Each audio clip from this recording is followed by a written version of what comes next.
बंधुओं, जैसे हमें सुख प्रदान करने के लिए, हमें आनंद देने के लिए इस निश्वर संसार में, इस दुखालय में, भागवत में संसार को क्या कहा गया? दुखालय। इस दुखालय में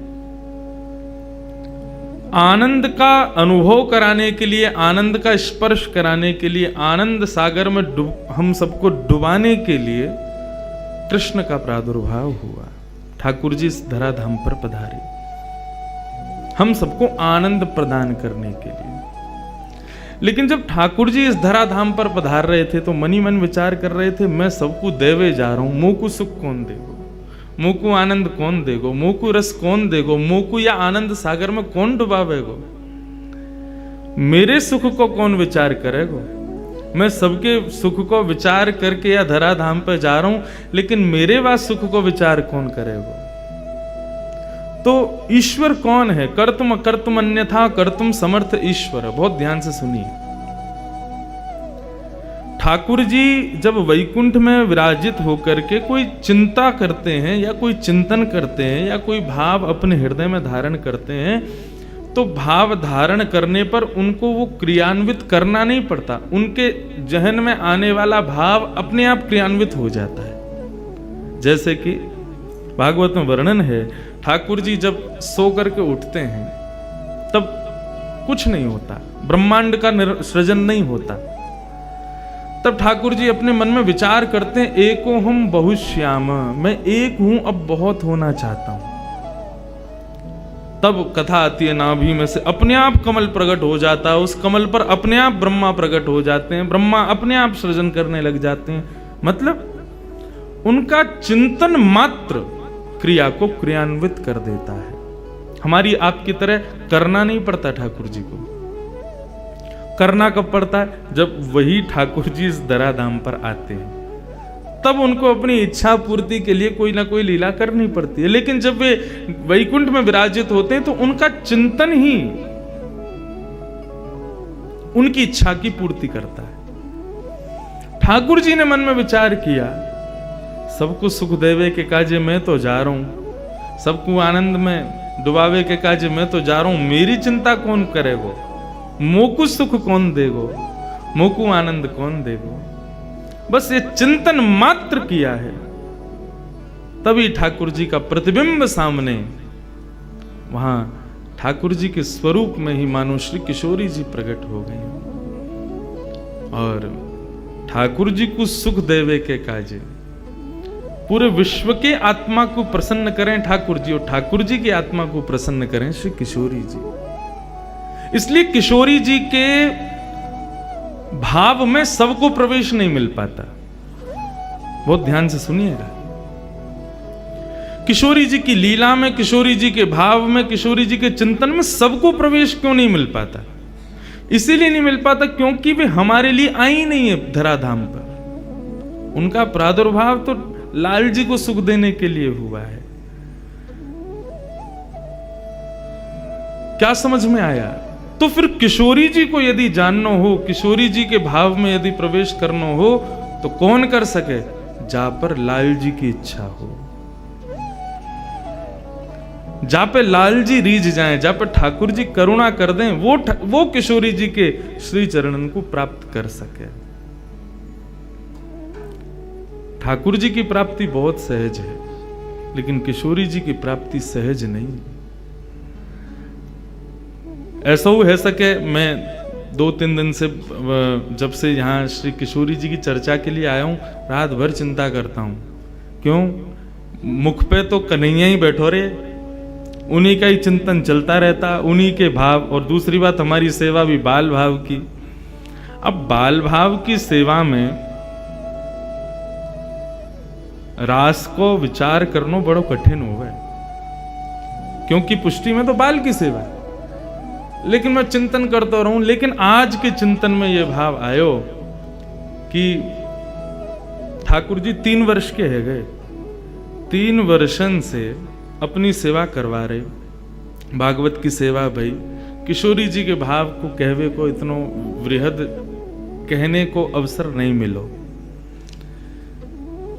3 वर्षन की सेवा के पश्चात अब ठाकुर जी को मोह लगे, ऐसा लगन लगी कि भैया ये किशोरी जी के भाव में प्रवेश करने लायक नेक नेक है गयो है।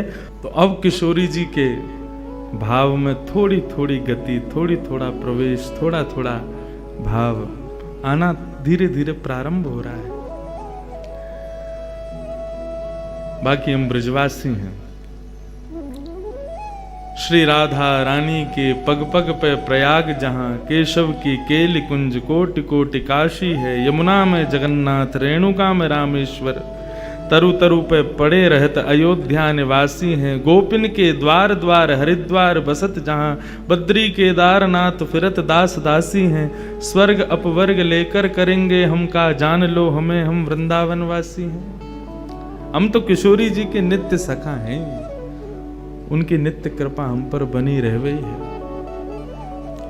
ऐसी श्री श्यामा जी, उनके भाव को श्रवणार्थ हम आप सब लोग एकत्रित भये हैं। इस वृंदावन के इस केली कुंज में ये सुंदर भाव प्रकट, और लाल जी विराज रहे हैं आनंद से। आज सहरा पहनो ठाकुर जी ने, आज ब्याह करके आ रहे हैं बिल्कुल, और घोड़ी पे वो बैठे। मैंने तो पहली बार कभी चिंतन स्वप्न में भी नहीं सोचो मेरो लाला कभी घोड़ी पे बैठे हो। आज घोड़ी पे वो बैठो। आज ठाकुर जी को क्या क्या बताएं, सब ब्याहुला सुन करके आ रहे हैं, बिल्कुल ब्याह करके आ रहे हैं।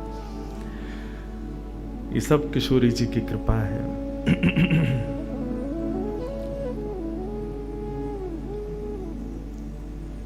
श्री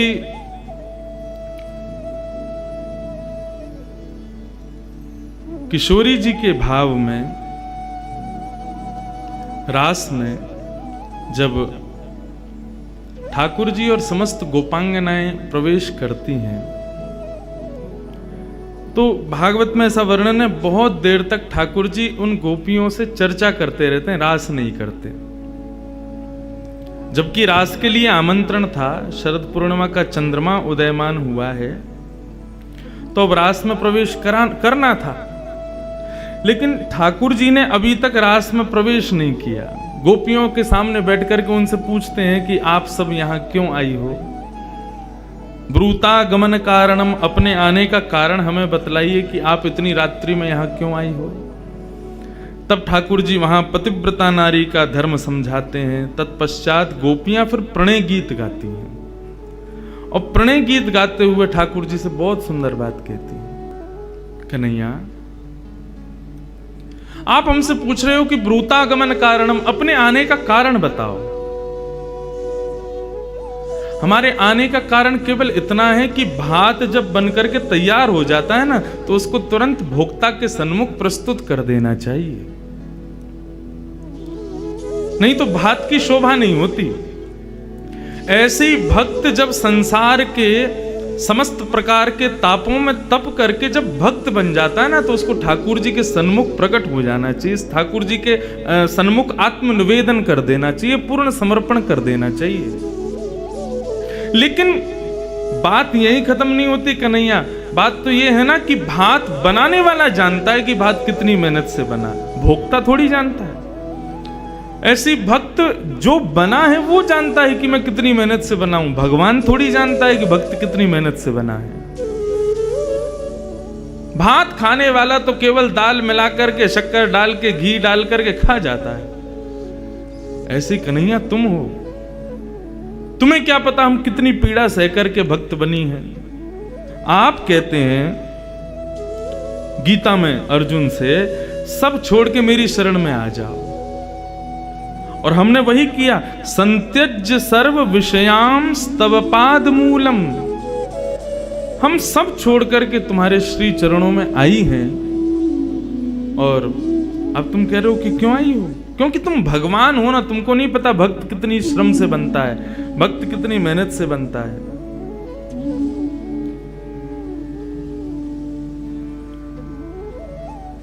ठाकुर जी खड़े खड़े मुस्कुराते हैं। तब गोपियां एक बहुत सुंदर बात कहती हैं, कन्हैया तुम चाहते हो हम वापस लौट जाएं, हम चली जाएंगी, लेकिन हमारी एक वस्तु तुम्हारे पास है, वो हमको दे दो। क्या? गोपियां कहती हैं कि हमारा जो मन तुम्हारे पास है, जो चित्त तुम्हारे पास है, वो हमको वापस कर दो।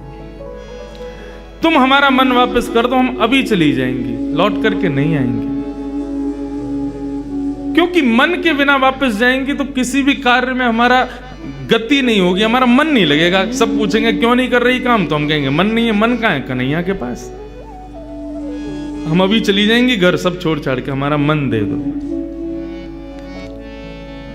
पूर्ण शरणागति इसी को कहते हैं। चाहे किशोरी जी के चरणों में हो, चाहे ठाकुर जी के चरणों में हो, तन की सेवा, भाव की सेवा, धन की सेवा, अन्य सेवाएं सब गौड़ हो जाती हैं। मन की सेवा विशेष है, मन की सेवा के प्रति विशेष भाव है। मन हमारा आपके पास है, वो हमें वापस कर दो, हम अभी चली जाएंगे। ठाकुर जी जब ये बात सुनते हैं तब मन ही मन बड़े प्रसन्न होते हैं और प्रसन्न होकर के कहते हैं, हे गोपियों, मैंने आपको रास के लिए आमंत्रित किया, अभी रास का समय है, इतनी देर से हम चर्चा कर रहे हैं, मैं आपकी परीक्षा ले रहा था, आप परीक्षा में पास हो गई, लेकिन वास्तव में मैं इतना विलंब क्यों कर रहा हूं रास करने में? क्यों? बोले जैसा आपका मन मेरे पास है ऐसे ही मेरा मन भी कहीं और है। जब तक वो नहीं आएंगी रास में, तब तक रास कैसे प्रारंभ होगा? अभी रास का केवल स आया है, मतलब श्याम आ गया है, लेकिन श्री राधा रानी तो नहीं आई ना। राधा और श्याम दोनों मिलित हों तभी तो रास प्रारंभ होगा। तब श्याम सुंदर पुकारते हैं किशोरी जी को, हे श्यामा, आप जहां कहीं भी हैं। उसी का श्लोक में मंगलाचरण में गाता हूं, हे राधे वृषभानु भूप तनये, हे पूर्ण चंद्रानने, हे कांते कमनीय कोकिल रवे वृंदावनेधीश्वरी, हे मत प्राण परायणे च रसिके, हे सर्वयूथेश्वरी, आगत्य त्वरितम प्रपत्य मनीषम। जल्दी आओ, आकर के इस पूरे रास की शोभा को बढ़ाओ किशोरी जी, तभी रास प्रारंभ होगा। जब ठाकुर जी पुकारते हैं श्री किशोरी जी को और उन असंख्य सुंदरी गोपियों के मध्य से जैसे मानो सूर्य सामने से चल करके, जैसे मानो चंद्रमा सामने से चल करके आ रहा हो, तब ठाकुर जी के सन्मुख किशोरी जी का प्रादुर्भाव होता है, तब रास प्रारंभ होता है। जब किशोरी जी आ जाती है। रास क्या है? जहां एक साथ बहुत सारे भक्त मिलकर के ठाकुर जी का चिंतन, कीर्तन, स्मरण, भजन करें, वही रास है। लेकिन उस रास में हम आप सब लोग नृत्य कर रहे हैं, ठाकुर जी कब नृत्य करेंगे? जब किशोरी जी पधारेंगे। बिना किशोरी जी के आगमन के रास की भूमिका नहीं बनती। किशोरी जी एक दिन समस्त सखियों के संग बैठी, स्वर्ण जडित सिंहासन पर किशोरी जी बैठी, सब सहचरियां आकर के किशोरी जी की जय जयकार करें, वृषभानु नंदिनी की जय हो, बरसाने वारी की जय हो, हे कीर्ति दुलारी की जय हो। जो भी भाव किशोरी जी के प्रकट हो, सबसे जय जयकार करें। किशोरी जी लेकिन आज प्रसन्न नहीं, मुख मुरझाई बैठी। तभी समस्त सखियन ने बोली, हे किशोरी जी, कहा भयो?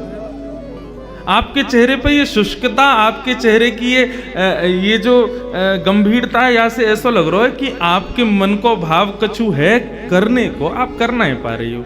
आज्ञा करो, हम सब सहचरी बैठी हैं यहाँ पे, आप जो आज्ञा करोगे पूर्ण करेंगे। किशोरी जी बोली, मुझे आज श्याम सुंदर की याद आ रही है। ललिता विशाखा बोली, बात चोर है, क्यों ना निकाल दो तुम अपने दिमाग में थे, 24 घंटा भैया याद करती रहो। कहा है वहां में ऐसो चोरी करतो फिरे, टेढ़ी सी चाल चले, मुकुट टेढ़ो पहने, पूरी दुनिया सीधो मुकुट पहने, वो टेढ़ो मुकुट पहने। ना तो धोतो होगो, हमें तो बाग में संशय सो रे वाक्य। तो किशोरी जी बोली, आप ऐसे मत बोले करो। मुकु श्याम सुंदर को बहुत स्मरण है, वे कैसी बंशी बजावें, कैसो सुंदर श्रृंगार करें, कैसी चाल चलें, कैसे मोर पंख लहरावे, कैसी सुंदर बेनी गूथ के आमे, उन सबको स्मरण करके आज मुकु उनकी बड़ी याद आ रही है। सब सखी बोली, तो कहा करनो है? बोले करनो कछु ना है, श्याम सुंदर के पास एक गुण है जो गुण मुंह में ना है। कैसो गुण? बोले कन्हैया नृत्य बहुत अच्छो करे और मेरो मन कर रहे हो कि मैं कन्हैया से नृत्य सीखूं जाके। वहां से दो भाव होंगे। कहा पहले तो श्याम सुंदर को देखने को मिलेगा और दूसरा मैं नृत्य भी सीख जाऊंगी। सभी सखी बोली वाह मैं कहा हम सिखा देंगी तुम्हें, तुम जैसे हो कहोगी वैसो नृत्य तुम्हें सिखा देंगे। बंधुओं ये कुंज की लीला नहीं है, ये निकुंज की लीला है। यहाँ पर सखाओं का प्रवेश नहीं है, यहाँ पर ग्वाल बालों का प्रवेश नहीं है, यहाँ वृंदावन का भी प्रवेश नहीं है। यहाँ पर केवल किशोरी जी, श्यामाजू और सखियां, उनका ही प्रवेश है। सब किशोरी, सब सखियां बोली श्यामाजू ये तो हम सिखा देंगी आपको। किशोरी जी बोली नहीं, आप सब बढ़िया नृत्य करो लेकिन मुझको तो कन्हैया से ही सीखना है। वो जैसो नृत्य करें वैसो ही सीखना है। सब सखी बोली तो चलो आज नंदगाम ही चलें, कन्हैया ते हम तो देख के हमें कितना बढ़िया नृत्य करे। हाँ भाई रथ मंगवाओ, किशोरी जी के चंवर डोरावे वाले मंगवाओ, सुंदर जय जयकार करते हुए चंवर डोराते हुए इत्र छलकाते हुए और रथ में बैठकर के किशोरी जी को लेकर के जाएंगे। नृत्य सीखवे जा रही हैं।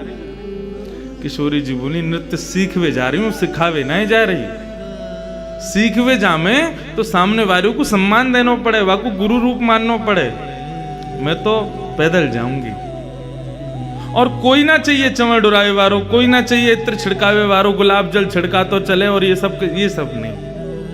मैं तो सहज भाव से जाऊंगी। ललिता विशाखा बोली अच्छा ठीक है चलो फिर। किशोरी जी बोली नहीं तुम लोग भी नहीं जाओगी, मैं अकेली जाऊंगी। क्यों? तुम मां खड़ी खड़ी कन्हैया के चाल ढाल रूप माधुरी और वाके सवरे गुणन पे ही तुम आक्षेप करती रहोगी या हमारे तुम मत चलो, श्रम होगा मेरे लाल को, मैं अकेली जाऊंगी। बोली कभी ना भेजेंगी अकेली, हम आपकी सहचरी हैं, आपके सुख को विचार करें, लेकिन हमें ध्यान भी रखना पड़े कि आपके संग कोई अनहोनी है गई तो मेरे संग कहां अनहोनी होगी। अरे बहुत बड़ा चोर है वो कन्हैया, कहीं आपको कोई आभूषण चुरा लियो, कहीं आपकी कोई वस्तु चुरा ली, कहीं कछु आपको कछु धल लियो तो। श्यामा जी बोलू देख तू अपने मनते ना मेरे श्याम सुंदर के काजे ये दुर्भावना निकाल दे। वो चोरी क्यों करे मैं सब जानू, और वो चोरी ऐसी कोई वस्तुन की चोरी ना करे, माखन की चोरी करे। सब सखी बोली तुम कितने कहो, देखो हम आपकी हर बात मान रही हैं, रथ नहीं भेज रही, चंवर डोरावेवारी नहीं भेज रही, बाकी सब व्यवस्था सब हमने हटा दी। अंत में आपने कही कि आप अकेली जाओगी, हम वाह बात को भी राजी हैं, लेकिन एक बात आपको हमारी माननी पड़ेगी। किशोरी जी बोली कहा? आरी विशाखा, विशाखा आ गई। लिख, कहा लिखना है? बोले जितने आभूषण पहन के जा रही हैं सब लिखो। कानन में कुंडल पहने हैं, कुंडल में कितने मोती, मोतीन में कितने हीरा, वो सब लिखती जा रही हैं। वहां को कछु पता ना है कहीं कानन के हीरा ही निकाल लियो तो। किशोरी जी बोली मैं बड़ी परेशान इनते, ये कब समझेंगी श्याम सुंदर के स्वरूप को। हाँ कानन में कुंडल है, सिर पर सुंदर झुमका सोए है, नाखन में नथनी पहनी है, गले में हार पहने हैं, सुंदर सुंदर हार पहने हैं, हाथन में गज के दंत के बने हुए कड़ूला पहने हैं, और वही गज के दंत के बने हुए कड़ूला के बगल में गज की पृच्छ के बालन के कड़ूला पहने हैं कि किशोरी जी को नजर नहीं लगे। सब पूरे अंग को लिखो, हाथन में मुद्री पहनी है, कहा कछु सब लिख लियो। किशोरी जी बोली अब मैं जाऊं? बोले जाओ, जल्दी आ जाइयो, ज्यादा देर मत करके आइयो। किशोरी जी बोली ठीक है। किशोरी जी जा रही हैं आज नंदगाम, अकेली जा रही हैं, संग में कोई नहीं। ठाकुर जी एक कदम वृक्ष के नीचे बैठ करके गौचारण करने गए हैं और अपनी वंशी को बजावे को प्रयास कर रहे हैं, कछु कछु राग बजा रहे हैं। इतने में ही ठाकुर जी के मुखमंडल पर मानो जैसे कभी आरसी के सामने सूर्य की किरण से दूसरे को प्रकाशित किया जाए, समझे? कभी सूर्य की रोशनी घड़ी पे पड़ जाए तो घड़ी में से एक प्रकाश निकल के एक निकले ना, ऐसी मानो ठाकुर जी के मुखमंडल पर कोई आरसी को प्रतिबिंब, आरसी की रोशनी आकर के ठाकुर जी के आंखन में थोड़ा ने श्रम जैसो कर रही है। ठाकुर जी बोले कहां तैयार हो भाई? जैसे ही देखी वृषभानु जा ही विच उठी है हूक, वंशी रह गई हाथ में फिर ना लागी फूंक। ठाकुर जी ने जैसी देखी, अरे अरे अरे वाह धन्यवाद, हमारे आज वृषभानु नंदिनी पधारी हैं, किशोरी जी आ रही हैं। ऐसा सुंदर स्वरूप, किशोरी जी के अंग की कांति ऐसी है कि वहां से ठाकुर जी ही प्रकाशवान है जाए। ठाकुर जी ने दूर से ही दंडवत प्रणाम किया। हाँ, और ऐसो ब्रज की लीला में कितनी बार सुनो है, कितनी बार पढ़ो है कि ठाकुर जी जब भी किशोरी जी के सन्मुख जामे दंडवत प्रणाम करें, प्रणाम करके वंदन करके फिर लीला संवरण करें। दौड़ करके गए ठाकुर जी गए, अरे किशोरी जी बड़ी कृपा, आप पधारी। किशोरी जी बोली सहज है, जाओ ऐसे मत रहो, सब सखा सखीन की बात अलग है, अब सहजता से रहो मेरे संग। ठाकुर जी लेकर के आए, किशोरी जी बैठ गई, बैठ करके दोनों श्याम सुंदर और किशोरी जी आपस में चर्चा कर रहे हैं। किशोरी जी बोली, ठाकुर जी बोले श्री जी आज कैसे कृपा भैया दास पर, आपको आगमन कैसे भयो? बोली मैं कछु मांगवे आई हूं आपसे। ठाकुर जी बोले कहा चाहिए? बोले कि मोकू आप जैसो नृत्य करनो सिखाए दो, आप जैसो नृत्य करो, मयूर बन करके अपने घुटनेन पर नृत्य करो, मोर पंख पहन करके, और जब आप त्रिभंग ललित स्वरूप धारण करके जब वंशी वेणु नाद करते भय, अपनी वेणु को खोल करके जब आप चलो ना, आपकी सुंदर चाल, आपके सुंदर ढाल, आपके नैनन के कटाक्ष, आपके हाथन की मुद्रा, उन सबन को देख के मेरो मन करे मैं भी आपके जैसा नृत्य करूं, मुझको नृत्य करना सिखाए दो। ठाकुर जी बोले नृत्य सीखवे आई हो आप? बोले हाँ। अरे किशोरी जी आपको कहाँ आवश्यकता पड़ गई नृत्य की? हम तो ग्वारियां हैं, हम पे कुछ आवे थोड़ी, हम तो सहज भाव से करें ना। देखो यह बात है सब जाने कि आप बहुत सुंदर नृत्य करो, अब वाह कृपा को मुंह पे बरसाओ, मुंह को नृत्य सिखाओ। ठाकुर जी बोले बढ़िया मौका मिला है आज तो, अपने आप चल के पधारी हैं। अरे कन्हैया काय को छोड़े? अच्छा देखो किशोरी जी मैं सिखा तो दूंगा, लेकिन आपको 2-3 बातों को ध्यान रखना पड़ेगा। बोले कहा? बोले पहले तो हाथन की मुद्रा, और दूसरा अपने मुखमंडल की शोभा, वहां पे जरा भी श्रम नहीं दिखना चाहिए। नृत्य करने में कितनों भी श्रम हो, मुख पे आना नहीं चाहिए। बोले अच्छा। तीसरी नेत्रन के कटाक्ष, नेत्रन की जो भाव भंगिमा है वह को विशेष ध्यान रखना, भंग नहीं है जाए, भाव बनो रहे। अच्छा, और मैं जैसो जैसो करूं मेरे संग करिए। किशोरी जी बोली ठीक है। सन्मुख ठाकुर जी खड़े भये और यहाँ तक किशोरी जी देख रही हैं। अब ठाकुर जी उनके सामने रूप धारण करें, कभी मुद्रा धारण करें, नृत्य करें। अब मैं कैसे नृत्य करके दिखाऊं ठाकुर जी की तरह, लेकिन वो नृत्य करें और वह नृत्य को देख करके किशोरी जी प्रयास करें और वही है जो ठाकुर जी कर रहे हैं, लेकिन जबरदस्ती गलत कर दें। ठाकुर जी ऐसे नहीं, मैं बताऊं। सो ठाकुर जी आकर के किशोरी जी के हस्त कमल को पकड़े, या को ऐसे धरो या को ऐसे करो, अब इतकू देखो, हाँ ऐसे नृत्य करो। आकाश मार्ग में खड़े हुए देवी देवता सब अनुभव कर रहे हैं किशोरी जी की और श्याम सुंदर के या सुंदर भाव को। किशोरी जी के सन्मुख गए और मुखमंडल के ऊपर प्रश्वेत के बिंदुओं में जो कृष्ण चरण रज चिपक गई थी, ठाकुर जी अपने पटका से वाकू पोंछन लगे। बैठायो किशोरी जी को, जलपान करायो, चरणन को गोद में लेकर के दबान लगे। किशोरी जी ने मना करी, ना श्याम जी ऐसा मत करो।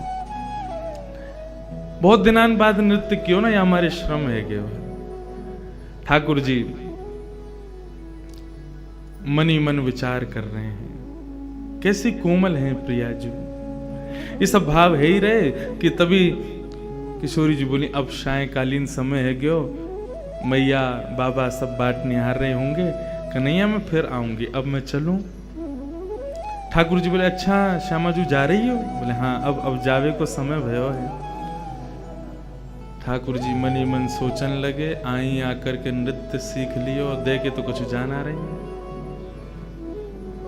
बिना लिए दिए कैसे, हम तो भाई हम कन्हैया हैं, हम कुछ दें तो लें बदले में। अच्छा ठाकुर जी ने एक दो बार संकेत जैसो कियो।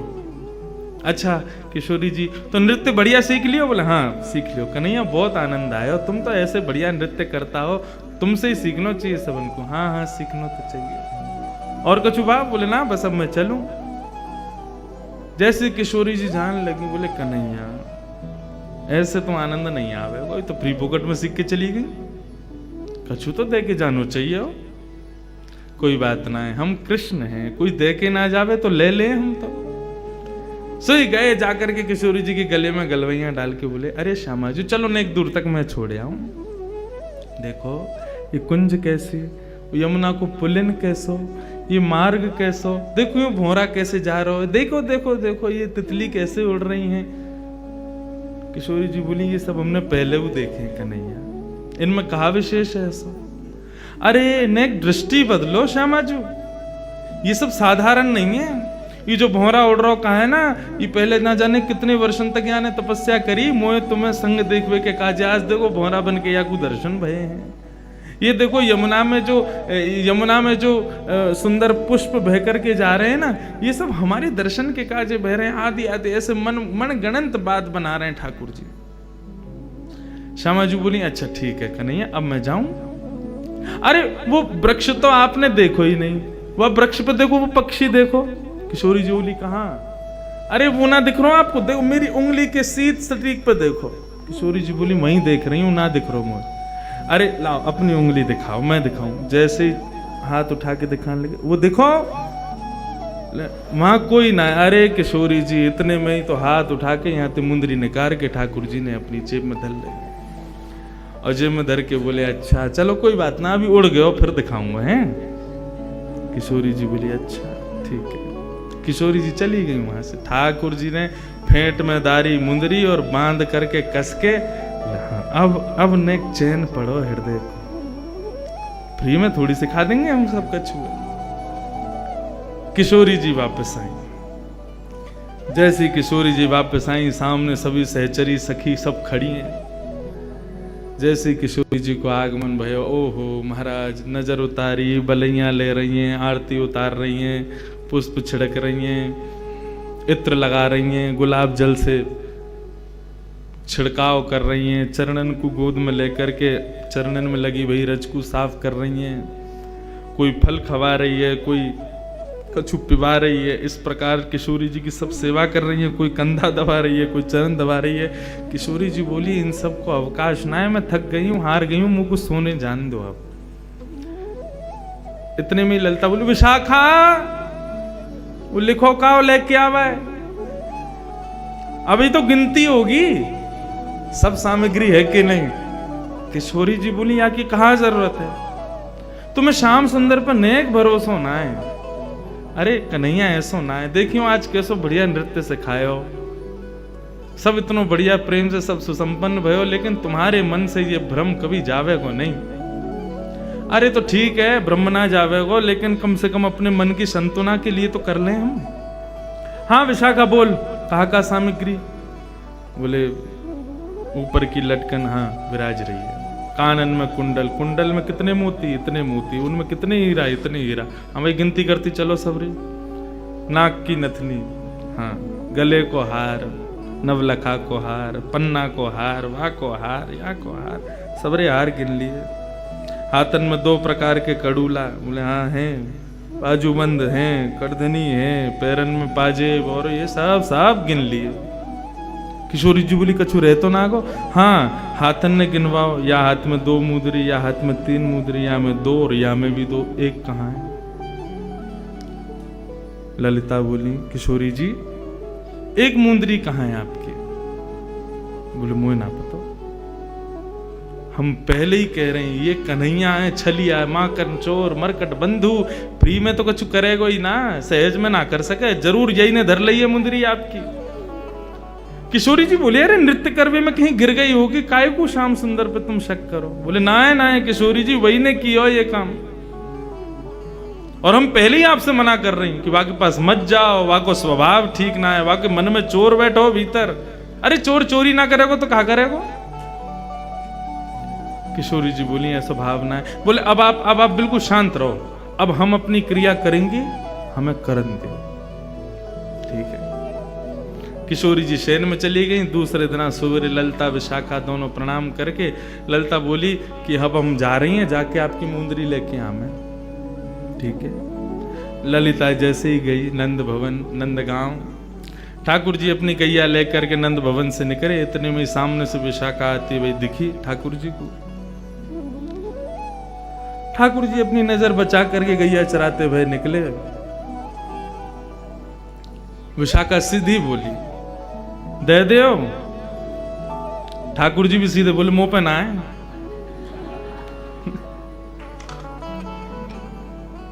विशाखा बोली कहा ना है? बोले जो तुम मांग रही हो। कहा मांग रही हूं? बोले मुंह का पतो। तो फिर तुमने यूं कैसे कही मुंह पे ना है? बोले अब वो तो कह दी मैंने। बोले देखो सीधी सीधी बात है, सीधी सीधी तरीका से मान जाओ, जो है वह दे दो। ठाकुर जी बोले मुंह पे है ही ना तो मैं कैसे दे दूं?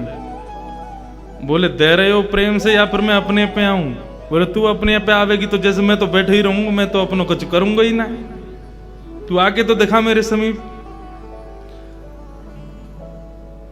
खूब देर एक दूसरे में नोक झोंक चलती रही। बोली फेंट में कहा बंद हो तुम्हारे में? बोले या फेंट में सारो ब्रह्मांड बंद हो गयो, अगर खोल दियो तो नूतन प्रलय है जाए, वो बता कर दूं? बोले तुम कर दो। ठाकुर जी बोले तेरे कहवे तो फेंट ना खोलूं। कौन है तू? बोले मैं विशाखा हूं। कौन विशाखा? मैं किशोरी जी की सहचरी हूं। तो मैं कहा करूंगा मैं तू उनकी सहचरी है तो उनके फेंटे खोल, मेरो का खोल है, मैंने ना धरो कछु भी। बोले मुंदरी है आपके पास हमारी श्यामा जू की। कौन सी मुद्री? कहां की मुद्री? कैसी मुद्री? मुंह पे कछु ना है। अंत तो गत्वा ठाकुर जी बोले एक काम कर, तू कुछ ज्यादा ही इतना पढ़ रहा है तो एक काम करें, चल किशोरी जी के पास चल रहे हैं, वही न्याय करेंगी कौन पे मुंदरी। चलो।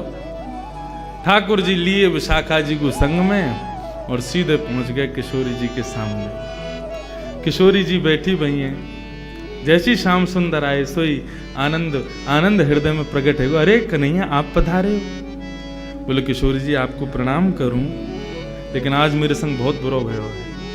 कहा बुरा भयो? बेमतलब को कलंक लगाया हो गया मेरे ऊपर।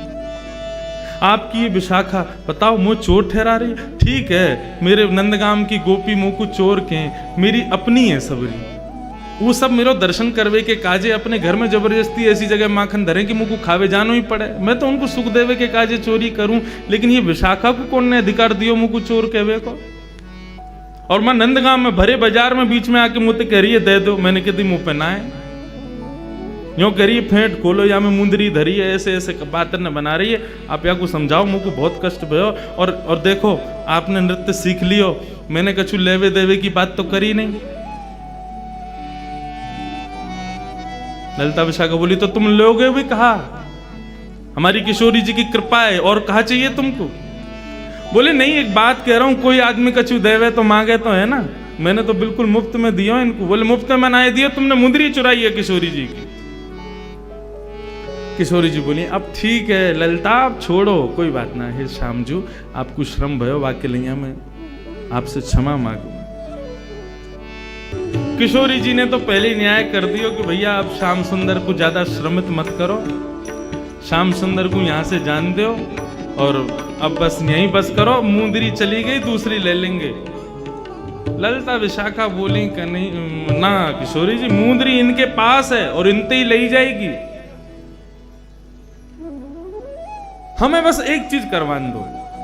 किशोरी जी बोली कहा करवाओगी? बोले कि इनकी जो फेंट बंदी भैया बस या खुलवा लो और कुछ नहीं करना हमें, हम मान लेंगे कि ये बिल्कुल चोर नहीं, बस इनकी फेंट खुलवा लो। किशोरी जी बोली ने खोल दो। तो ठाकुर जी ने जहां पे मुंदरी इकाई वहीं ते फेंट पकड़ी, दूसरी जगह ते गांठ खोल के लो कछु मिलो या में। इतने विशाखा ने नीचे को पकड़ो, बोले अब छोड़ियो। ठाकुर जी बोले या ना छोड़ सकूं, क्यों?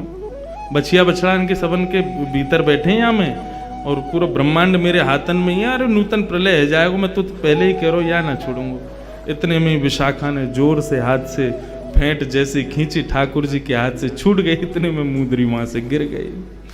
अब तो मुंदरी गिरते ही महाराज विशाखा ने उठाई, ये ले बहुत बने अपने मन में मैं चोरी ना करूं यो ना करूं। हम तो पहले ही समझ गई, पहले ही जान गई। किशोरी जी जब निकस करके जाए रही या के पास में, हम तभी जान गए कि माने को ना बिना कचुली या हमारे एक एक चीज को लेखा जोखा रखो। हमने कहां से आई है मुंदरी? किशोरी जी सहज है गई, बोले अब ठीक है कोई बात ना, आप कुछ कहो मत, ठाकुर जी को श्रम मत करो। किशोरी जी के कई बार भाव मान करके, कई बार भाव जान करके ऐसा लगे कि यही प्रेम है। तत्सुखे सुखित्व, हमारो प्रेमी जामे सुखी, हम वामे सुखी। आजकल को प्रेम ऐसा ना है। किशोरी जी प्रेम की अधिष्ठात्री हैं। हम ये लीला सुन करके हमको आनंद बहुत आ रहा हो कि हम श्याम सुंदर की लीला श्रवण कर रहे हैं, किशोरी जी के सुंदर भाव श्रवण कर रहे हैं, लेकिन हम यहां से कहां सीख रहे हैं? प्रेम में सदा प्रेमी के सुख को विचार किया जाए। और स्पष्ट कह दूं तो प्रेम संसार में किसी से नहीं हो सकता। प्रेम शब्द केवल श्याम और श्यामा जी और श्याम सुंदर के लिए ही बनो है। आप संसार के किसी व्यक्ति के प्रति यदि प्रेम प्रकट करना चाहो, वो प्यार बन जाएगा, लेकिन प्रेम ना रह सके। प्रेम शब्द तो केवल इनके लिए है। और प्रेम मतलब भक्ति, मतलब आपके भाव। वहां में अपने सुख को विचार मत करो, ठाकुर जी के सुख को विचार करो, श्री जी के सुख को विचार करो। वृंदावन में बहुत कष्ट हो गए मुझको लोगन को देख के जो अपने ठाकुर जी को डलियान में लेके घूमे,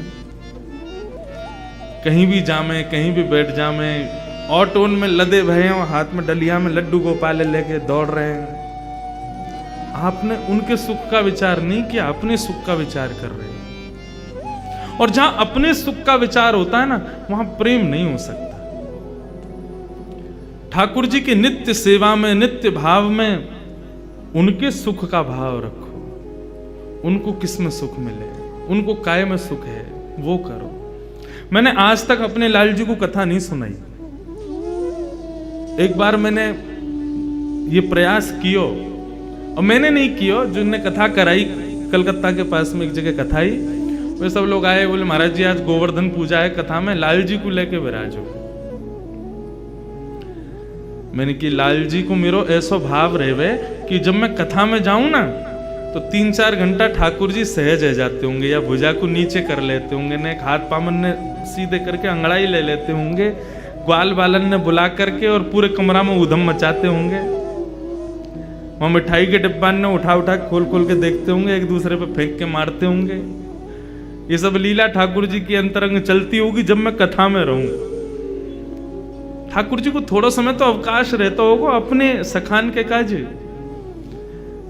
मेरे मन को भाव हमेशा यही हो कि मैं कथा में जाऊंगा, ठाकुर जी को नहीं ले जाऊंगा, वो अपने कक्ष में आनंद करेंगे।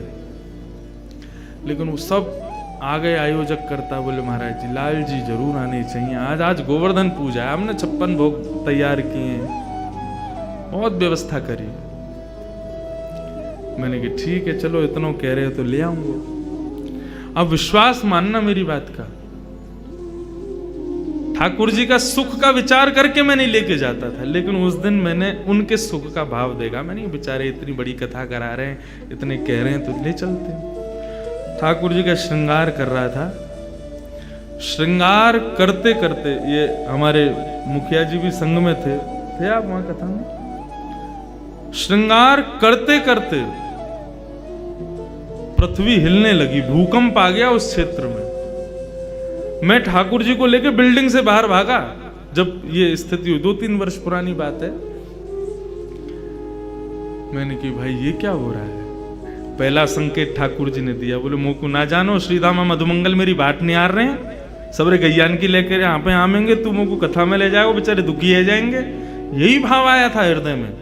तब भी मैंने एक बार फोन करवाया, मैंने ठाकुर जी नहीं आएंगे, देखो अभी आज मौसम भी ठीक नहीं है, बादल हो रहे हैं, भूकंप सा आया था। बोले नहीं महाराज जी सब व्यवस्था हो गई, आप ऐसे मत करो, ले आओ, अब देख लो ये। नहीं ठीक है चलो ले चलो। ठाकुर जी को लेकर के जैसे ही वहां से निकलो कथा के लिए, गड़गड़ गड़गड़ गड़गड़ करके बादलों ने गरजना शुरू किया। वाटरप्रूफ पंडाल था, मैंने कि कोई नहीं कथा तो है ही जाएगी। अब विश्वास माने जैसे ही पंडाल में प्रवेश बगल से किया और वे लोग सब छाता छतरी ले ले करके वहां पर ठाकुर जी के स्वागत में जैसे ही उन्होंने दरवाजा खोला, ऐसी बिजली कड़की, ऐसी हवा आई कि वो करीब 300 बाई 150 का पंडाल था। एक हवा के झोंके में ही देखते देखते देखते ध्वस्त हो गया, नष्ट। कथा का 6वां दिन, अभी 5वां दिन, 2 दिन की कथा, 3 दिन की कथा बची थी।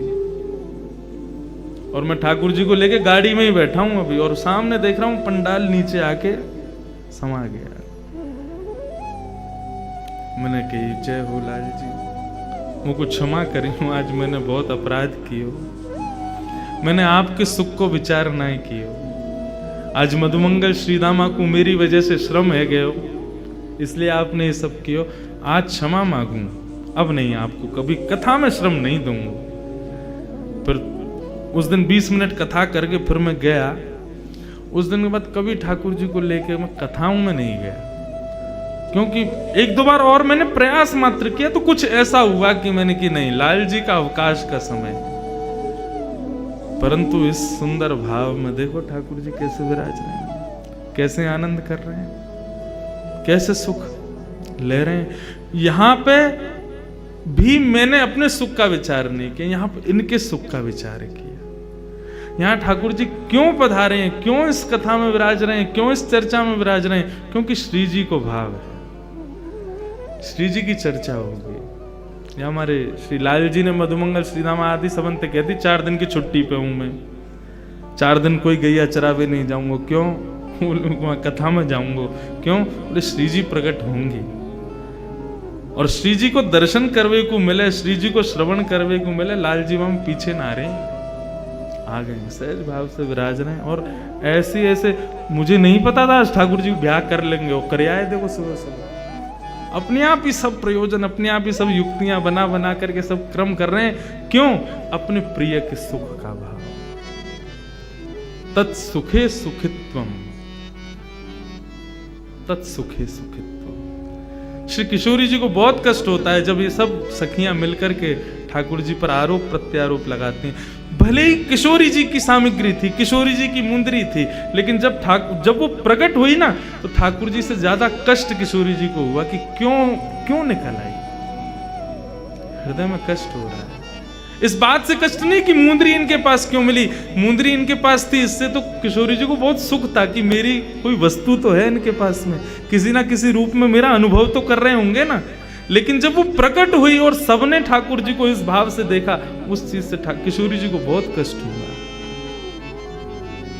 और ठाकुर जी को चेहरा मुरझा गया। सब सखी चढ़ चढ़ के चोर है, जन्म जन्मांतर को चोर है, ऐसो है वैसो है। किशोरी जी नेत्र बंद करके बैठी हैं। जैसे किशोरी जी ने नेत्र बंद किए हैं, सारी सहचरियां मूर्छित होकर के वहीं गिर पड़ी, और श्याम सुंदर नीची नजर करके वहां से चले गए। किशोरी जी क्षमा करें। ठाकुर किशोरी जी बोली, आप ऐसे क्षमा मांग करके मुंह को लज्जित मत करो श्याम सुंदर, आप याकू अपने पास ही रखो, संग ही रखो, आपके संग विराजेगी। मुकु या में प्रसन्नता है कि मेरी कोई वस्तु आपके पास है। कैसी करुणा निधान है श्री किशोरी जी। पूरे विश्व पर करुणा करने वाले श्याम सुंदर भी करुणा की आकांक्षा करते हैं किशोरी जी से। और किशोरी जी उनकी करुणा में ही, उनके सुख में ही उनकी प्रसन्नता है। श्याम सुंदर और किशोरी जी एकाकार रूप में श्रीनाथ जी बन के प्रकट हुए। रात्रि में जब चर्चा महानिवास पर होती है तब कई भाव ऐसे प्रकट होते हैं, यहाँ के कई लोग उन भावों से वंचित रह जाते हैं। श्रीनाथ जी का जो स्वरूप है ये श्री किशोरी जी और श्याम सुंदर का सम्मिलित स्वरूप है। जो उठी हुई भुजा है श्रीनाथ जी की, ये अर्ध अंग श्री किशोरी जी है, और जो कटी भाग पर जो भुजा है ये अर्ध अंग ये श्याम सुंदर है। एक कथा आती है, जब श्री गोवर्धन में श्रीनाथ जी विराजते थे तो राजभोग आरती करने के पश्चात गोसाई जी जब ठाकुर जी के कपाट बंद कर देते, दो भावों से राजभोग आरती के बाद कपाट बंद किए जाते हैं। ठाकुर जी की इच्छा हो तो गौचारण को चले जाओ, सामने गैया छड़ी आदि सब रख दी जाती है, और यदि ठाकुर जी आप श्रमित हो तो सो जाओ, थोड़ी देर आराम कर लो। आज ठाकुर जी थोड़े श्रमित थे। गोसाई जी ने जैसे कपाट बंद किए ठाकुर जी से प्रार्थना की, हे श्याम सुंदर अब शयन करो। सैया बिछा दी, सेज लगा दी और ठाकुर जी पौड़ गए। जैसे कपाट बंद होते हैं दोनों रूप प्रकट हो जाते हैं, श्याम सुंदर और किशोरी जी दोनों प्रकट हो जाते हैं। दोनों एक संग शयन करते हैं सेज पर। लेकिन जब कभी भी शयन का भाव होता है तो किशोरी जी ये अनुभव करती हैं कि शयन निद्रा लगने के बाद थोड़ी देर बाद जब वे नेत्र खोल के देखती हैं तो श्याम सुंदर वहां है ही नहीं, कहीं चले जाते हैं ठाकुर जी। किशोरी जी अकेली पौड़ी रहती हैं। आज भी किशोरी जी को पता था कि नित्य श्याम सुंदर कहीं ना कहीं जाते हैं, आज मैं इनके संग जाऊंगी। कहाँ जाते हैं ये?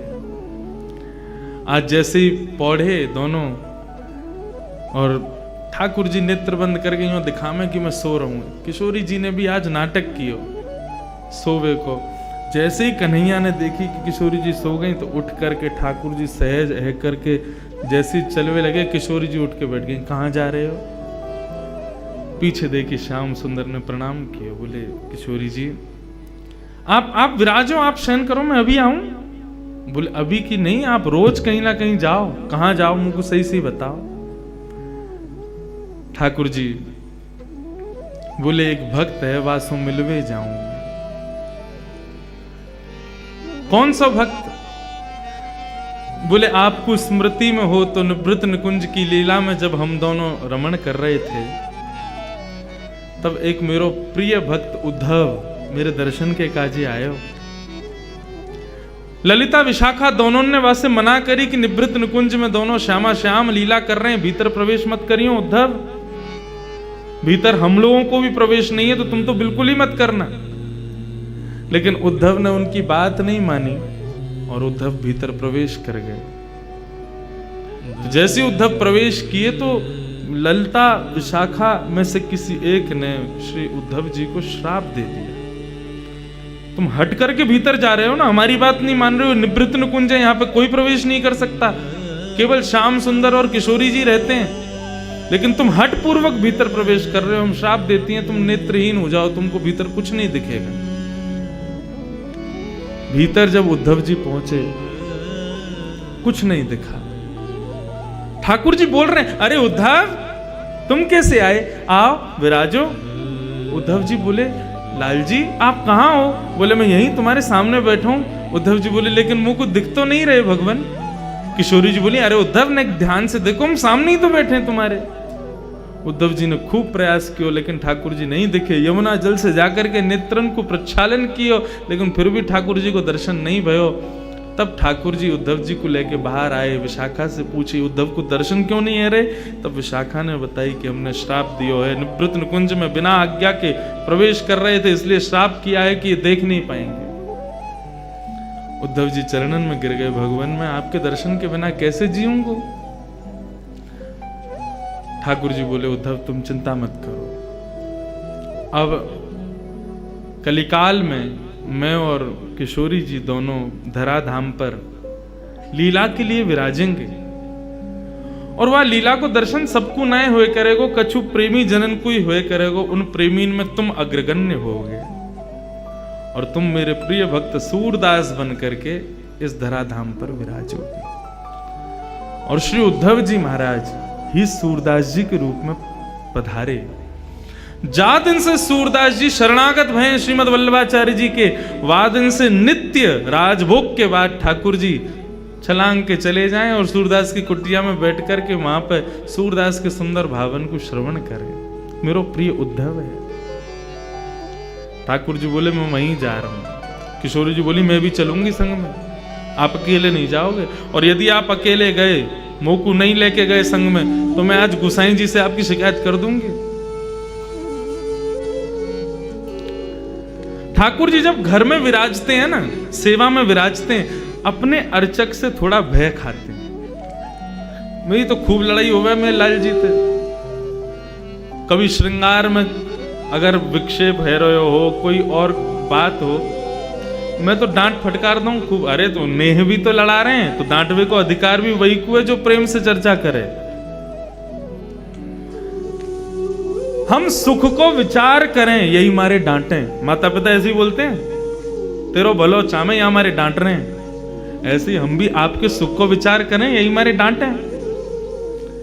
काउ दिन ठाकुर जी यदि तैयार ना हो, मैं काउ दिन मुकुट उठा उठा के फेंकें, तो देखो ठाकुर जी की सेवा में 2-3 विषयों का भाव रखना है।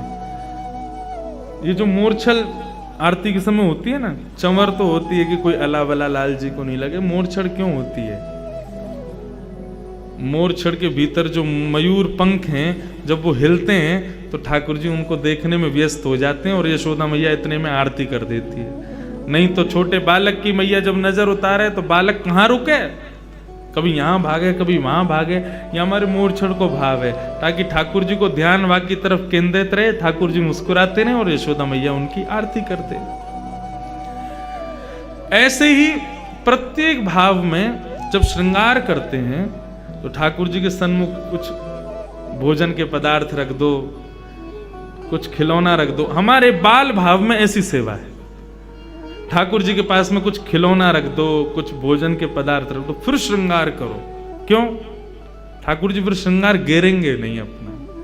ये जो बार बार मुकुट गिरे, बार बार माला गिरे, ये सब नहीं होगा। ठाकुर जी सहज श्रृंगार करवा लेते हैं। लेकिन कई बार ऐसा होता है कि खूब सारे खिलौने धर दिए, खूब सामग्री धर दी, लेकिन ठाकुर जी फिर भी श्रृंगार गिर दें। ठाकुर जी पता चल जाए ये सब मेरे ध्यान भटकावे के काजे है। तू तो मोर पंख लगा के मुकुट धरा के चलो जाए, पूरे दिन मेरे सर में कितनो दर्द होगा तो का पतो, उठा उठा के फेंके फिर वाए। तब क्या करें?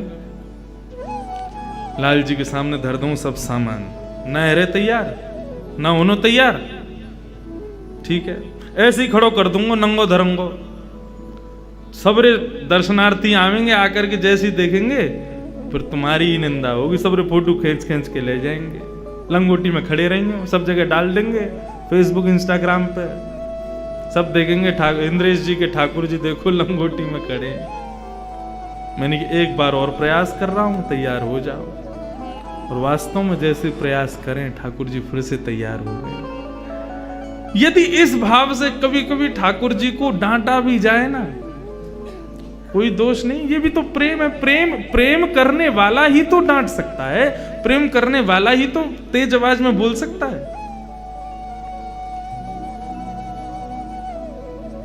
किशोरी जी बोली मैं गुसाई जी से शिकायत कर दूंगी तुम्हारी। ठाकुर जी बोले गुसाई जी से मत कहियो, बहुत डांटेंगे नहीं तो फिर मुंह को लेके चलो संग में। अच्छा चलो, लेकिन सुनो, शांत बैठियो और तुरंत जाएंगे, तुरंत आएंगे, ठीक है। किशोरी जी को संग लेकर के ठाकुर जी पहुंचे।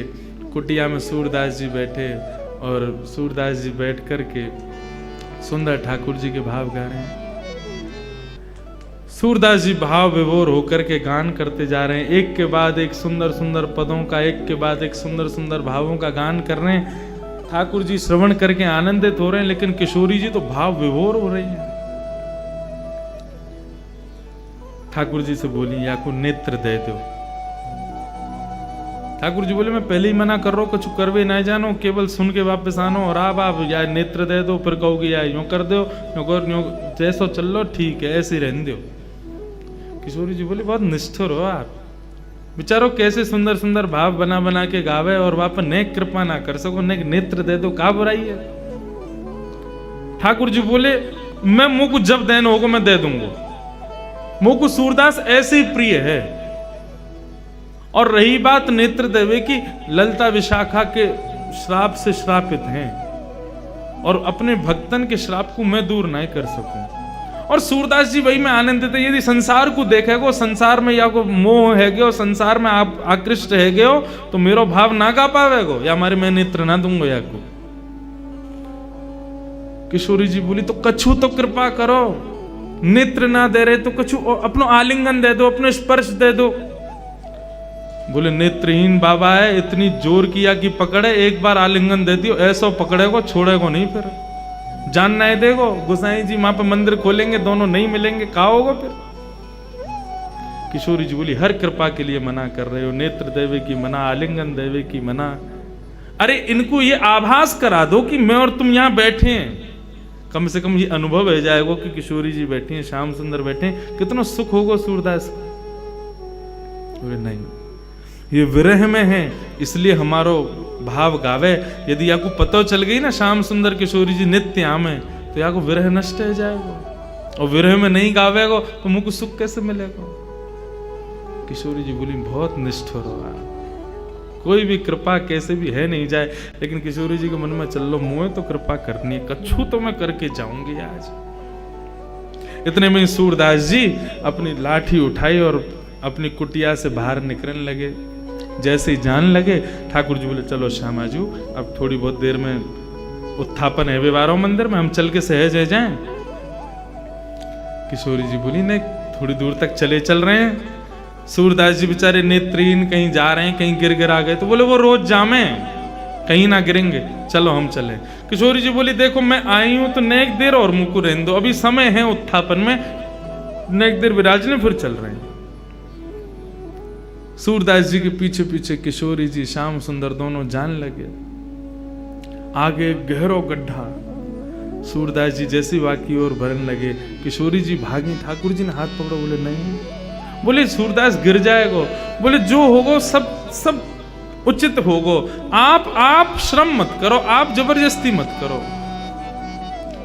और देखते ही सूरदास जी वहां में फिसल गए, रिपट के नीचे चले गए। अब जैसे ही नीचे गिरे तो ठाकुर जी ने किशोरी जी पकड़ी, बोले अब चलो यहाँ से, क्योंकि ये मदद के काज चिल्लाएंगे, लोग बाग आमेंगे, हमें देख लेंगे तो बवाल ले जाएगा, हमें जाके उत्थापन में दर्शन देना है। किशोरी जी बोली नहीं, सूरदास जी पर कृपा करो, उनको पहले या गड्ढा से बाहर निकालो तभी हम जाएंगे।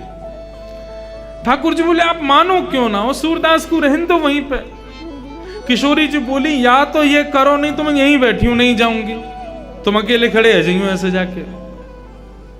ठाकुर जी बोले यही मारे संग नहीं लेके आ रहा हूं आपको, मैं अकेलो ही आ रहा हूं, अब माने ही ना है, करना ही पड़ेगा जो कह रही हैं।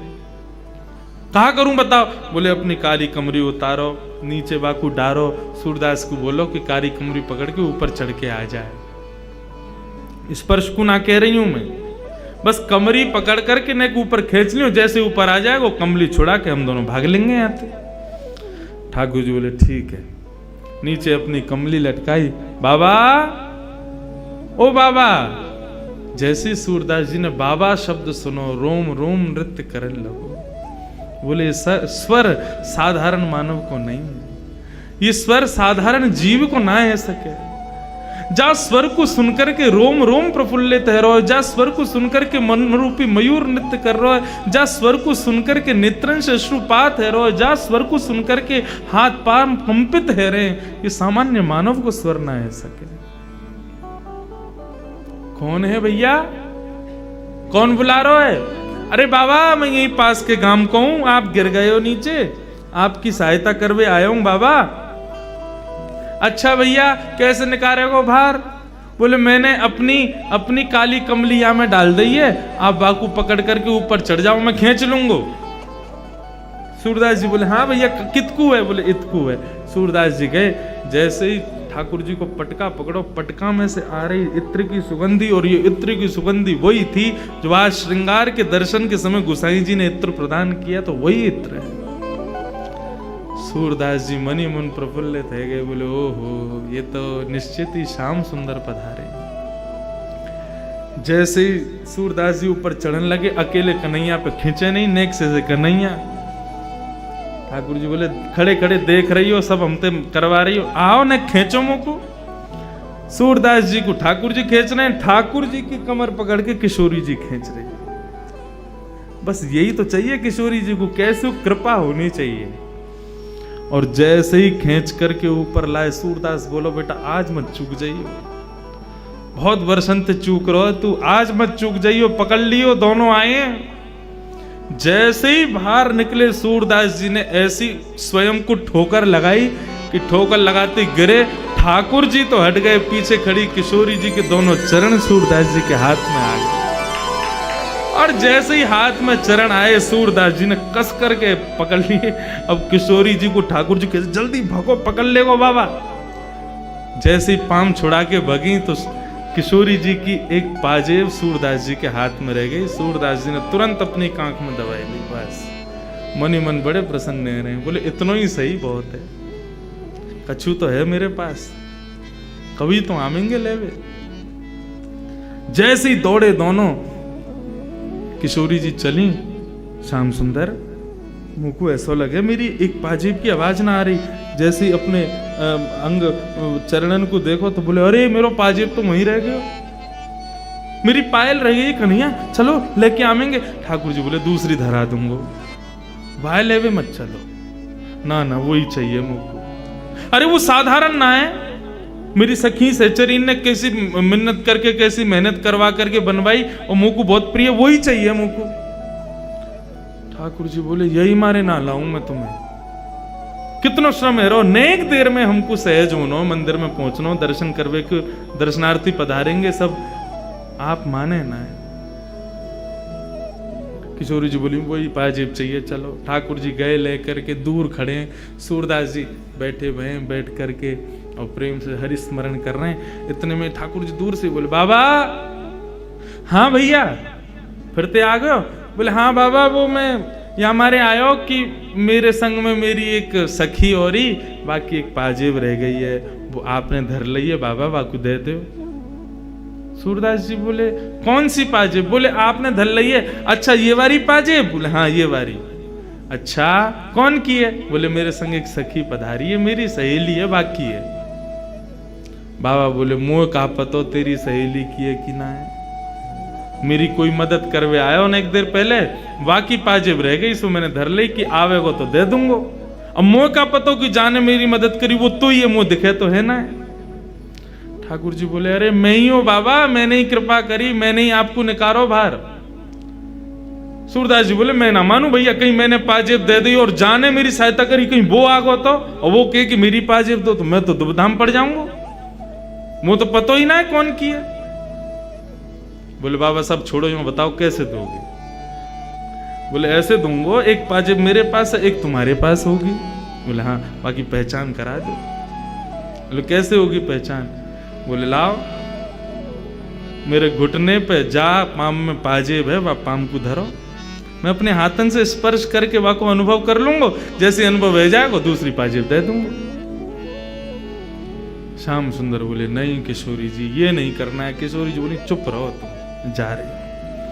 किशोरी जी आगे आगे बढ़ती जा रही हैं, अपनो पाम धरवे जा रही है सूरदास जी के सुंदर अंग पे, लेकिन ठाकुर जी बार बार रोके, किशोरी जी मत जाओ, बाबा पकड़ ले को। बोले आज पकड़न दो या को। जैसे ही समीप गई, किशोरी जी ने अपनो चरण सूरदास जी के हस्त कमल पर रखो। सूरदास जी ने जैसे ही वह को स्पर्श किया, स्पर्श करके जब अनुभव किया, लाओ दूसरा चरण दो। दूसरा चरण लेकर के सूरदास जी ने अपने हाथन से पाजेब पहना करके दोनों चरणन को पकड़ करके और अपने हृदय पर रख लिया। बोले अब नहीं जाओगे, अब नहीं छोड़ूंगा, अब यहीं रहोगे, मेरे पास ही रहोगे, मेरे संग ही रहोगे, और जाओगे तो मुझको संग लेके जाओगे, मैं जानू आप कौन हो।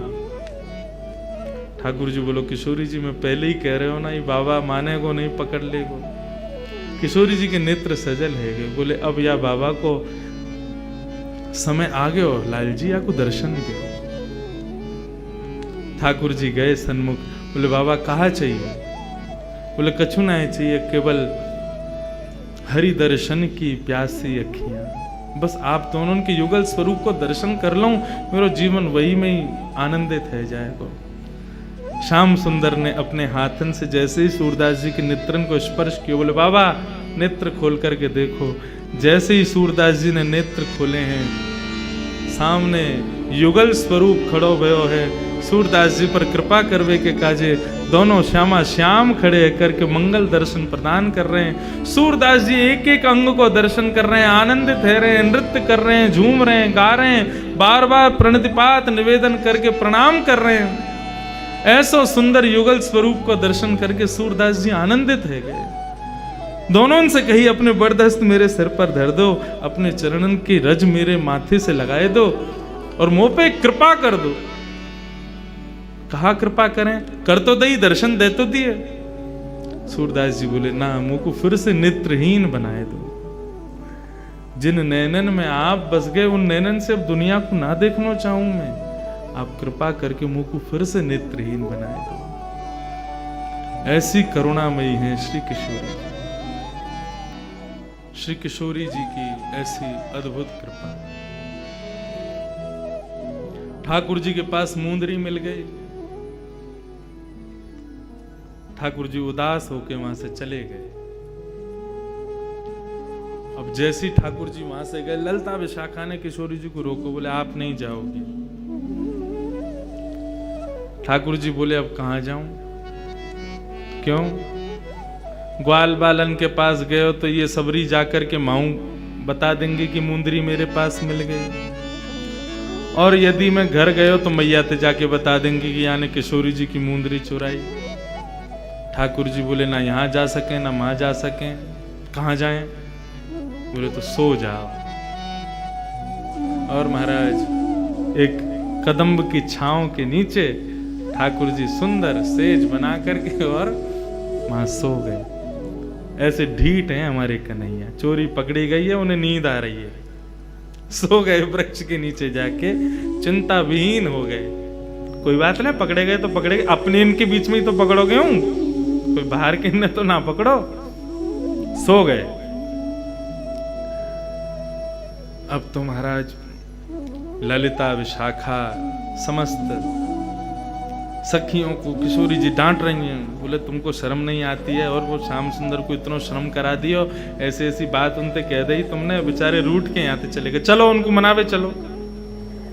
सहचरी बोली तो किशोरी जी ने केवल भ्रगुटी टेढ़ी की, बोले समझ नहीं आ रही है बात, चलो। श्याम सुंदर को श्रम कैसे भयो? वे श्रम में रहेंगे तब तक मेरा हृदय विचलित रहेगा, चलो प्रणाम करवे चलो, क्षमा मांग के आएंगे। सब सहचरीन को संग लेकर के किशोरी जी जैसे निकसी, वो तो नंद भवन को जा रहे हैं, इतने में बीच में कदम्ब के वृक्ष के नीचे देखो, अरे ये तो यहीं पौड़े में। ललिता विशाखा आदि सबन के संग में गई, देखो तो श्याम सुंदर सोए। आहा कैसी सुंदर छवि ठाकुर जी की। ऐसा सुंदर श्रृंगार करके यशोदा मैया भेजा कन्हैया को। ऐसी सुंदर छवि, ऐसे सुंदर नेत्र, ऐसे सुंदर कपोल, ठाकुर जी के सर्वांगीण अंगों को दर्शन किशोरी जी कर रही हैं खड़े खड़े। इतने सुंदर, इतने प्यारे लग रहे हैं ठाकुर जी। इतने में ललिता विशाखा को सूझा ऊधम। बोली सुनो, सो रहे हैं, खर्राटे और ले रहे हैं धीरे धीरे, बहुत थक रहे हैं, श्रम है क्या? बोले क्या करना? बोले कि अब एक काम करो, धीरे धीरे करके इनके सब सामान चोरी कर लो, जितनी सामग्री इनने पहन रखी सब उतार लो। ठाकुर किशोरी जी बोले अरे नहीं नहीं ऐसे मत करो। देखो किशोरी जी आनंद करन दो, सुख मिलेगा आपको ही। ले चलो सबन ने, फिर आमेंगे रोते रामते आमेंगे मांगवे के काजे, तब आनंद आवेगो। सोते भये श्याम सुंदर की महाराज गलेन से हार उतार लिए, हाथन के कड़ूला उतार लिए, पैरन की पाजेब उतार ली। क्षुद्र घंटे का, छोटी छोटी घंटी लगी ठाकुर जी की कमर पे, क्षुद्र घंटे का। अच्छा पता है आपको, श्याम सुंदर कौंधनी ऐसी साधारण कौंधनी नहीं पहनते हैं। कैसी कौंधनी पहनते हैं? क्षुद्र घंटे का, छोटी छोटी घंटी लगी है उसमें कौंधनी में। क्यों? ये बचपन से ही ठाकुर जी पहने। जब ठाकुर जी थोड़ो थोड़ो चलवो सीखे तो यशोदा मैया जब यमुना जल भरवे जावे तो ठाकुर जी पल्लू पकड़ लें और मैं हूं चलूंगा संग में। अभी नेक नेक चलनो सीखें तो यशोदा मैया बोले चल लाला मैं तो मटका पकड़ूंगी, तेरो हाथ पकड़ ना पाऊंगी, ले तू मेरी चुनरी पकड़ ले। तो ठाकुर जी चुनरी पकड़ करके मुंह में उंगली दबाए, चारों तरफ देखते चले और मैया के पीछे पीछे जामे। लेकिन जैसी कोई गोपी देखे कन्हैया जा रहे हैं सो हाथ में माखन लेके आवे, लाला आजा आजा माखन खावे को, सोई वो तो मन मैया की चुनरी छोड़े वह गोपी के पास चले जाए और माँ बैठ के बढ़िया प्रेम से माखन काम है। मैया ने एक दूर चली जाए, ने एक दूर, लाला कैसो, लाला कहाँ गए हो? अरे मेरो लाला कहाँ गए हो? वह ढूंढे सब जगह खोजे, कन्हैया कहीं ना मिले। मैया दौड़ती भैया आवे, सबंत पूछा अरे मेरो लाला देखो, मेरो कन्हैया देखो। इतने में कहा पावे एक गोपी की गोद में बैठ के वो तो माखन खा रहा है। मैया बोली लाला तो रोज कभी कहीं भग जाए कभी कहीं भग जाए, क्या करें? सो आज मैया लाला की कौंधनी उतार के और सुनार के पास लेके गई और बोली या में एक काम कर, सोने की छोटी छोटी घंटी लगा दे। क्यों? बोले जब कबू मेरो लाला या पहन के चलेगो तो घंटी की आवाज आती रहेगी, मुझको पतो लगती रहेगी कि मेरो लाला कहाँ जा रहा है। आज ठाकुर जी को जन्मोत्सव, ऐसी कथा आवे ठाकुर जी के जन्मोत्सव पे ठाकुर जी जातना 3 वर्ष के भय, यशोदा मैया ने लाला को सवेरे सवेरे कौंधनी पहना दी। और कौंधनी जैसे ही ठाकुर जी ने पहनी तो यशोदा मैया के सिर पर दोनों हाथ धर के ठाकुर जी अपनी कमर को मटका में व क्षुद्र घंटिका के स्वर पर ठाकुर जी नृत्य करें, सबरे गोकुल वासिन को आनंद दे में। तो ऐसी ठाकुर जी की क्षुद्र घंटिका की कौंधनी बहु उतार ली, सबरो श्रृंगार उतार करके और अंत में वंशी भी ठाकुर जी की धर लगी और सबरी पोटली बांध करके सबरी सखी किशोरी जी संग लेके चली गई। अब ठाकुर जी की नींद खुली, जैसी नींद खुली अंगड़ाई लेने लगे, बोले हाँ भाई अब चलें, अब रात है गई, अब जाके माँ बढ़िया प्रेम से। जैसे ही ठाकुर जी उठे चलनो फिरनो शुरू कियो तो जितनी आवाज ठाकुर जी के चलवे में आवे, पाजे वन की क्षुद्र घंटिका की, कछु ना आ रही है। ठाकुर जी ने जैसे नीचे देखो तो वस्त्रन ने छोड़ के तो सब हरण है गयो। कौंधनी चली गई, गले की माला चली गई, पैरन के पाजेब चली गई, कड़ूला चले गए, बाजूबंद चले गए, सब ले गए।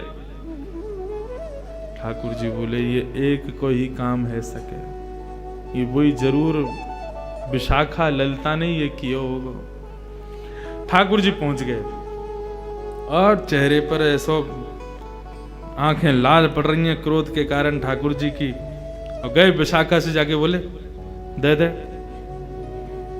विशाखा बोली मुंह पे ना है। कहाँ ना है? बोले वही ना है जो तुम मांग रहे हो।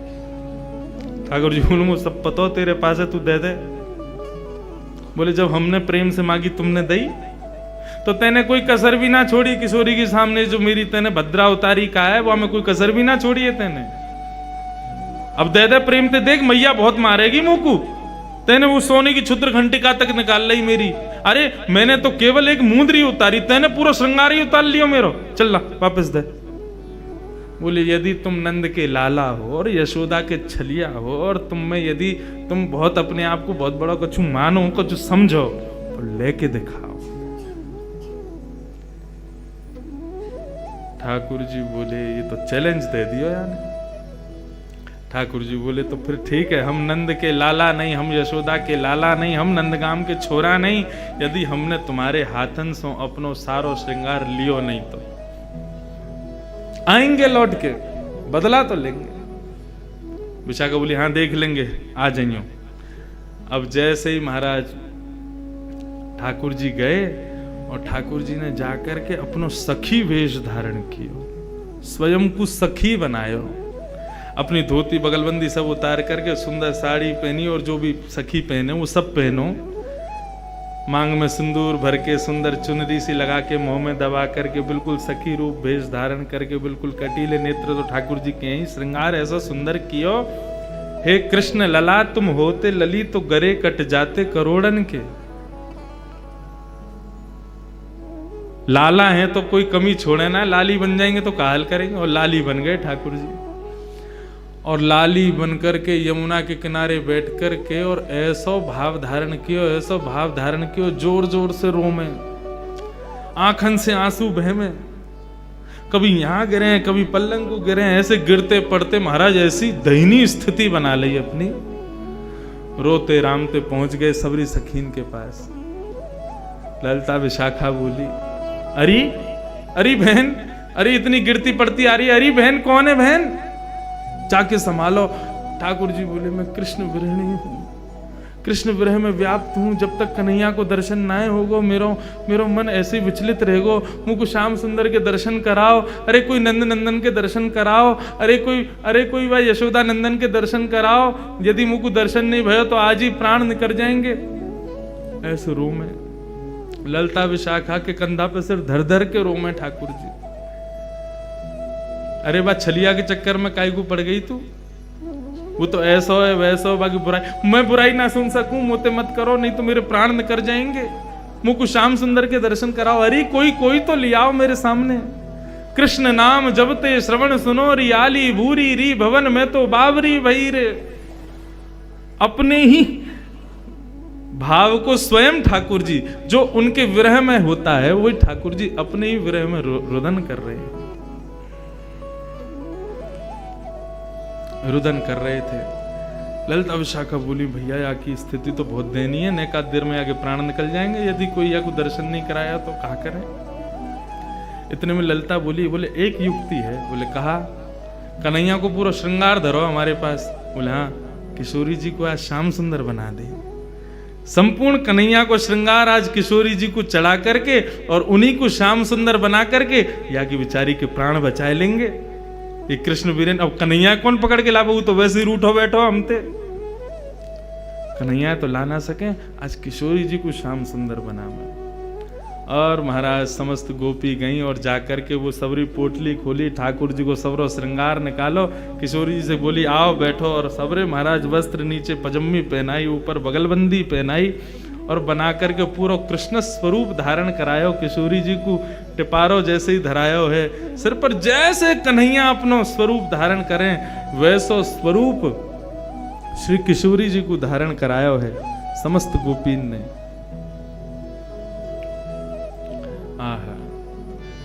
जैसे ही किशोरी जी अपनो रूप धारण, मतलब ऐसा किशोरी जी ने जब कृष्ण स्वरूप धारण कियो तो उनको देख करके मानो ऐसा लग रहा है कि आज श्याम सुंदर गौर सुंदर है गए। श्याम सुंदर को जो रंग है, जो श्याम वर्ण है, वही गौर वर्ण है गए हो। इतने सुंदर किशोरी जी लग रही, कोई भेद तो वैसे है ना, दोनों एक से ही दिखे, बस वो श्याम है ये गौर है। लेकिन उनको देख करके ललिता विशाखा भी एक दो बार स्वयं को संभाल रही है। अरे अरे बहन देखियो, मुझको तो मूर्छा आ रही है, किशोरी जी इतनी सुंदर लग रही हैं, इतनी बढ़िया लग रही हैं। अरे या स्वरूप को धारण करके श्याम सुंदर के सामने चली जाए तो श्याम सुंदर भी मूर्छित है कि गिर जाएगा, ऐसा सुंदर स्वरूप। जैसे ही किशोरी जी श्याम सुंदर को स्वरूप धारण करके भवन से निकली, सामने कन्हैया गोपी बने बैठे। अरे मेरो कन्हैया दिखा दो, मैं कन्हैया के विरहिणी, और ऐसे रो में। जैसे ही किशोरी जी आई, ललिता विशाखा, अरे चल रोवे मत, देख ले, देख आ गए श्याम सुंदर। जैसे ही श्याम सुंदर ने किशोरी जी को अपने भेष में देखो, आहा, नृत्य करने लगे।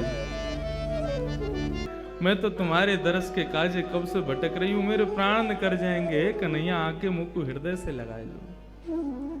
ऐसा कहकर के जब विरह भाव में आई वह गोपी, कृष्ण रूपी गोपी, इतने में किशोरी जी दौड़ करके गई और जाकर के वह गोपी को कृष्ण भाव से जैसे हृदय से लगाया। और ठाकुर जी बहुत देर तक तो हृदय से लगा करके रहे, लेकिन जैसे ही नेत्र खुले सामने ललिता विशाखा दिखी और ठाकुर जी को याद आ गया, इनने जो बात कही थी कि तुम श्रृंगार लेके दिखाओ तो हम जाने तुम नंद नंदन के लाला हो, तुम यशोदा के लाला हो। ठाकुर जी ने किशोरी जी को एक हाथ से पकड़ो, यहाँ से मुकुट उतारो, दूसरे हाथ से हाथन के गले के सबरे श्रृंगार उतारे, क्षुद्र घंटिका खींची, सबरे पाजेब लेकर के और अपनों सिर से घूंघट हटाए करके विशाखा से बोले, ले लेकर के जा रहे हैं अपनो श्रृंगार, और तू रोक के दिखा।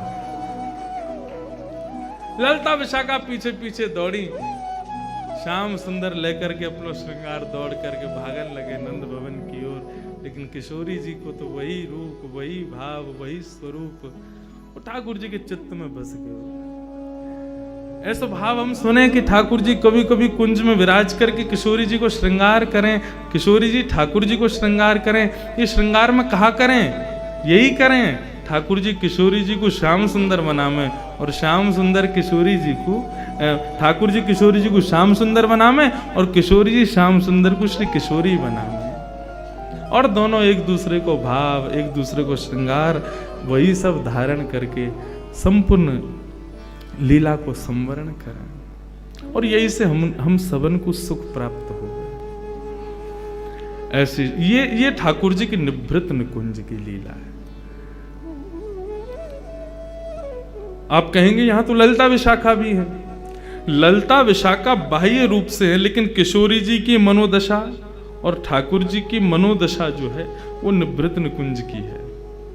किशोरी जी के संग में ठाकुर जी कछु भी करें, लेकिन किशोरी जी वहां में उनके सुख को विचार करें, ठाकुर जी उनके सुख को विचार करें, यही निभृत निकुंज है। निभृत निकुंज में मानव हम प्रवेश कर नहीं सकते और करने का प्रयास करना भी नहीं चाहिए। निभृत निकुंज का तो केवल दूर से दर्शन हो जाए, उसका अनुभव हो जाए। ठाकुर जी कछु बतियाए हैं किशोरी जी से, आपको वो खुसुर पुसुर केवल अनुभव है जाए, बस वहां में ज्यादा प्रवेश को विचार मत करो। ठाकुर जी की कृपा है कि आपको यहां तक भी आने को अवसर मिल रहे हो है, लेकिन वहां के भीतर प्रवेश हमको मिले, वहां को भाव मत रखो। कुंज में रहें, निकुंज में रहें, परंतु निभृत निकुंज में तो केवल श्यामा श्याम रहे, वो उनके सुख को भाव है, वह को विचार करो, और वही विचार से श्री किशोरी जी को श्याम सुंदर को मनाओ। हमारे ब्रज के अनन्य रसिक श्री हरिराम व्यास जी गाते हैं, श्री युगल जोड़ी सरकार की जय। ऐसी श्री किशोरी जी दयालु हैं। आज के भाव में मुदरी चोरी लीला, और उसमें श्री किशोरी जी का जो प्रेम भाव ठाकुर जी के प्रति है, तत्सुखे सुखित्वम, उसका भाव, कृपालुता का भाव, इन सब का अनुभव ठाकुर जी के और किशोरी जी के मध्य में हमने श्रवण किया। बंधुओं, किशोरी जी के भाव में कुछ कहने में हल्का सा पता नहीं क्यों कुछ संकोच जैसा अनुभव होता है, नित्य ही खुल करके उस भाव को प्रकट करना इच्छा तो बहुत होती है। मैं स्वयं भी कई बार बहुत खोल देता हूं, तो स्वयं को प्रयास करता हूं, नहीं अभी इतना नहीं, इतना ही बहुत है। पता नहीं क्यों ये भाव समस्त ब्रजवासियों के भीतर ही है। ब्रज में जिसका जन्म ना भया हो, ब्रज का जो ना हो, अब आकर के ब्रज में रह रहे हो या ब्रज का भाव रखते हो, वो किशोरी जी का भाव खूब कहते हैं, लेकिन ब्रजवासी किशोरी जी के ज्यादा भाव का वर्णन उतनी स्वच्छंदता से करते नहीं, सूक्ष्म भाव से करते हैं, क्योंकि कई भाव ऐसे किशोरी जी के प्रकट होते हैं कि उनको ऐसा लगता है कि ये तो अपने तक ही सीमित रखा जाए, इसको सबके सन्मुख प्रकट ना किया जाए। और यही भाव उनकी सुख का भाव है, किशोरी जी के सुख का भाव है। तो यथावत जितना प्रकट हो रहा है ना, मुझे उसमें संतोष है कि किशोरी जी जितना प्रकट करा रही हैं, वही भाव से ही आनंद है। बाकी लाल जी के तो भावन की झड़ी लगी भई है। हम लाल जी के हेते भय भी अपनी लाल जी के देखो किशोरी जी के भाव में खूब निंदाऊ कर दें, बेचारे चोरऊ बना दें, कैसी कैसी हालत उनकी कर दें कथा में, लेकिन किशोरी जी के सन्मुख ठाकुर जी को ये भाव सदा रहवे ही है। सदा किशोरी जी के सन्मुख ऐसे ही भाव से रहें कि किशोरी जी उनकी भी स्वामिनी बन के रहें, उनके समस्त सखी सहचरियां भी ठाकुर जी को डांटें, फटकारें, रुवा दें, वासु ठाकुर जी को कोई संकोच ना हो। यही भाव से सही किशोरी जी के दर्शन तो हों, किशोरी जी को सानिध्य तो प्राप्त हो। पट नहीं, ज्यादा चतुराई नहीं, ये सब कब आते हैं हमारे भीतर, जब हम झुकते हैं। और ठाकुर जी के सामने झुकना नहीं माना जाता, माफ कीजिएगा। क्यों? ठाकुर जी को आप चाहे पकौड़ी खवाओ, चाहे कचौड़ी खवाओ, चाहे पूड़ी खवाओ, चाहे रोटी खवाओ, वो चाहे सब पालेंगे। लेकिन संतों की सेवा में तो आपको देखना पड़ेगा कि जो इनको भाए वही दो, जो इनको प्रिय लगे वही दो। हमारे नाना जी एक कथा सुनाते थे, मुझे ओझल सी याद है, बहुत सारे प्रसंग सुनाते थे, अब उनके अब याद आते हैं। एक बार एक व्यक्ति के यहाँ कोई संत पधारे, कोई गुरु पधारे, और वो संत पधारे गर्मी के महीने में, ज्येष्ठ के महीने में आए, बहुत गर्मी होती है। तो घर में पधारे तो उसने बढ़िया घड़े में ठंडा ठंडा पानी रखा गुरुजी के स्नान के लिए। पड़ोसी जो था उसको पेज रहती थी कि इससे बढ़िया मुझे करनी है सारे काम। तो उसने आकर के सब देखा, ये गुरुजी का सत्कार कैसे कर रहा है। पुष्प बिछा रखे हैं, बढ़िया ठंडा घड़े में जल रखा हुआ है गुरुजी को नवाने के लिए। उसने बढ़िया ठंडाई बना रखी है, बोले गुरुजी स्नान करेंगे सबसे पहले, उसके बाद उनको ठंडाई पिलाऊंगा आदि आदि। अब ये सब पड़ोसी देख रहा था। गुरुजी आए, पुष्पों से स्वागत किया, ठंडे जल से स्नान किया गुरुजी ने, ठंडाई पी। गुरुजी बड़े प्रसन्न, बोले वाह हम तुमसे बड़े प्रसन्न हैं। पड़ोसी आया, बोले महाराज जी कभी मेरे घर भी पधारो। बोले अभी तो हमारा सब बुकिंग है, हम आएंगे, कब आओगे?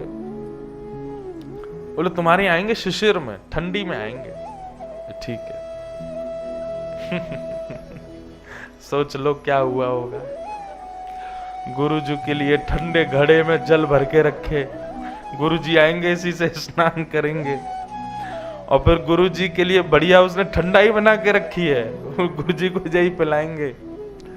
गुरुजी घर में आए, आकर के जैसे स्नान करने के लिए गए, गुरुजी बोले ये तो बड़ा ठंडा जल। अरे गुरुजी नहीं, आप उसके यहाँ भी नहाए थे, मेरे यहाँ नहाना पड़ेगा। गुरुजी बोले नहीं नहीं इससे नहीं नहाएंगे। नहीं, उस पर ज्यादा कृपा कर रहे हो, मैं सब समझ रहा हूँ आपकी बात, उसके यहाँ नहा लिए, मेरे यहाँ नहीं नहाओगे। कैसे नहीं नहाओगे? गाड़ी उठा के उसने ही नहा दिया। गुरुजी बेचारे कप कप आ गए, बोले लो अब ठंडाई पियो। बोले अरे एक चाय पिला भैया, गर्म दूध पिला, मर जाएंगे हम, ठंड लग रही। नहीं आप उस पर ज्यादा कृपा, उसके यहाँ तो आप लस्सी पी रहे थे, हमारे यहाँ चाय मांग रहे हो। नहीं पीनी तो पड़ेगी। हुआ क्या, गुरुजी को निमोनिया हो गया। भैया ठाकुर जी की सेवा बड़ी सरल है, वैष्णवों की सेवा बड़ी कठिन है। ये हृदय में दीनता आना, सहजता आना और सरल भाव आना, ये तो वैष्णव सेवा से ही आता है, ठाकुर जी की सेवा से नहीं आता है। आपको पता है गजेंद्र मोक्ष की कथा जो आती है ना, ये गजेंद्र जो था ये अपने पूर्व जन्म में ठाकुर जी की खूब सेवा करता था, पर वैष्णव सेवा नहीं करता था। हुआ क्या, एक दिन ठाकुर जी की आराधना कर रहा था और तभी कोई संत आ गए। संत आए, उसको पता चल गया कि कोई संत आए हैं, लेकिन फिर भी ठाकुर जी की सेवा ही करता रहा। एक बार भी एक क्षण के लिए ये नहीं बोला कि महाराज जी विराजो, मैं अभी आ रहा हूं, 10 मिनट का समय दो, आप विराजो, आसन लगाओ, किसी से कहता जल आदि पिलाओ, मैं अभी आ रहा हूं। उसको पता था कि संत आए, लेकिन फिर भी अब इनकी और सेवा करूं, मैं अपनी सेवा में व्यस्त हूं। ठाकुर जी कोई करने लगा, उनको देखा भी नहीं। केवल इस बात का उसको अपराध लगा कि अगले जन्म में वो गजेंद्र बना, हाथी बना।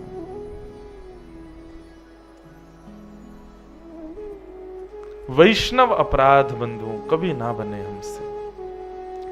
इसलिए ठाकुर जी की सेवा एक दिन को थोड़ी सी पहले से कम हो जाए चलेगा, लेकिन कोई वैष्णव हो। वैष्णव किसको कहते हैं? वैष्णव का मतलब क्या होता है? वैष्णव मतलब अपने रूप से, अपने स्वभाव से, अपने गुण से, अपनी वाणी से किसी भी रूप में ठाकुर जी से संबंध रखता है, वो वैष्णव है। आप एक दूसरे के सब वैष्णव हो। माफ कीजिए, अभी तक आप में से एक दूसरे के घर आप जाते हो तो ऐसे मिलते हो जैसे सखा आदि, लेकिन एक क्षण के लिए ऐसे मिलो जैसे कोई वैष्णव आया है, प्रणाम करो। तिलक है, गले में कंठी माला है, हृदय में नाम है ठाकुर जी का, चिंतन में भगवत कथा है, वैष्णव है, उसका वैष्णव रीति से स्वागत करो। वैष्णव तो वैष्णव सेवा ही हमको सिखाती है। ठाकुर जी की सेवा से ज्यादा कुछ सीखने को नहीं मिलता है। ठाकुर जी की सेवा तो कोई भी कर लेता है। डलिया में लिए घूम रहे ठाकुर जियों को सेवा तो उनकी भी हो रही है। लेकिन नहीं, ठाकुर जी की सेवा आसान है, वैष्णव सेवा कठिन है, वो करना प्रारंभ करो। तो भगवान कहते हैं ये राजस भक्त जो है केवल मेरी मूर्ति में निष्ठा रखता है, इसके अलावा मेरी किसी भाव में निष्ठा नहीं रखता, ये भी मुझे प्रिय नहीं है। मैया आप श्रृंगार कैसा करते हो, 56 भोग कितना धराते हो, ठीक है, अच्छा है, करना चाहिए, पर उसके संग संग वैष्णव सेवा का भाव भी आपके हृदय में, संत सेवा का भाव भी आपके हृदय में होना चाहिए। संत पधारे, वैष्णव पधारे, उस समय यह भी विचार मत करो कि पृथ्वी पर धूल पड़ी है, प्रणाम करो, इतना भी विचार नहीं।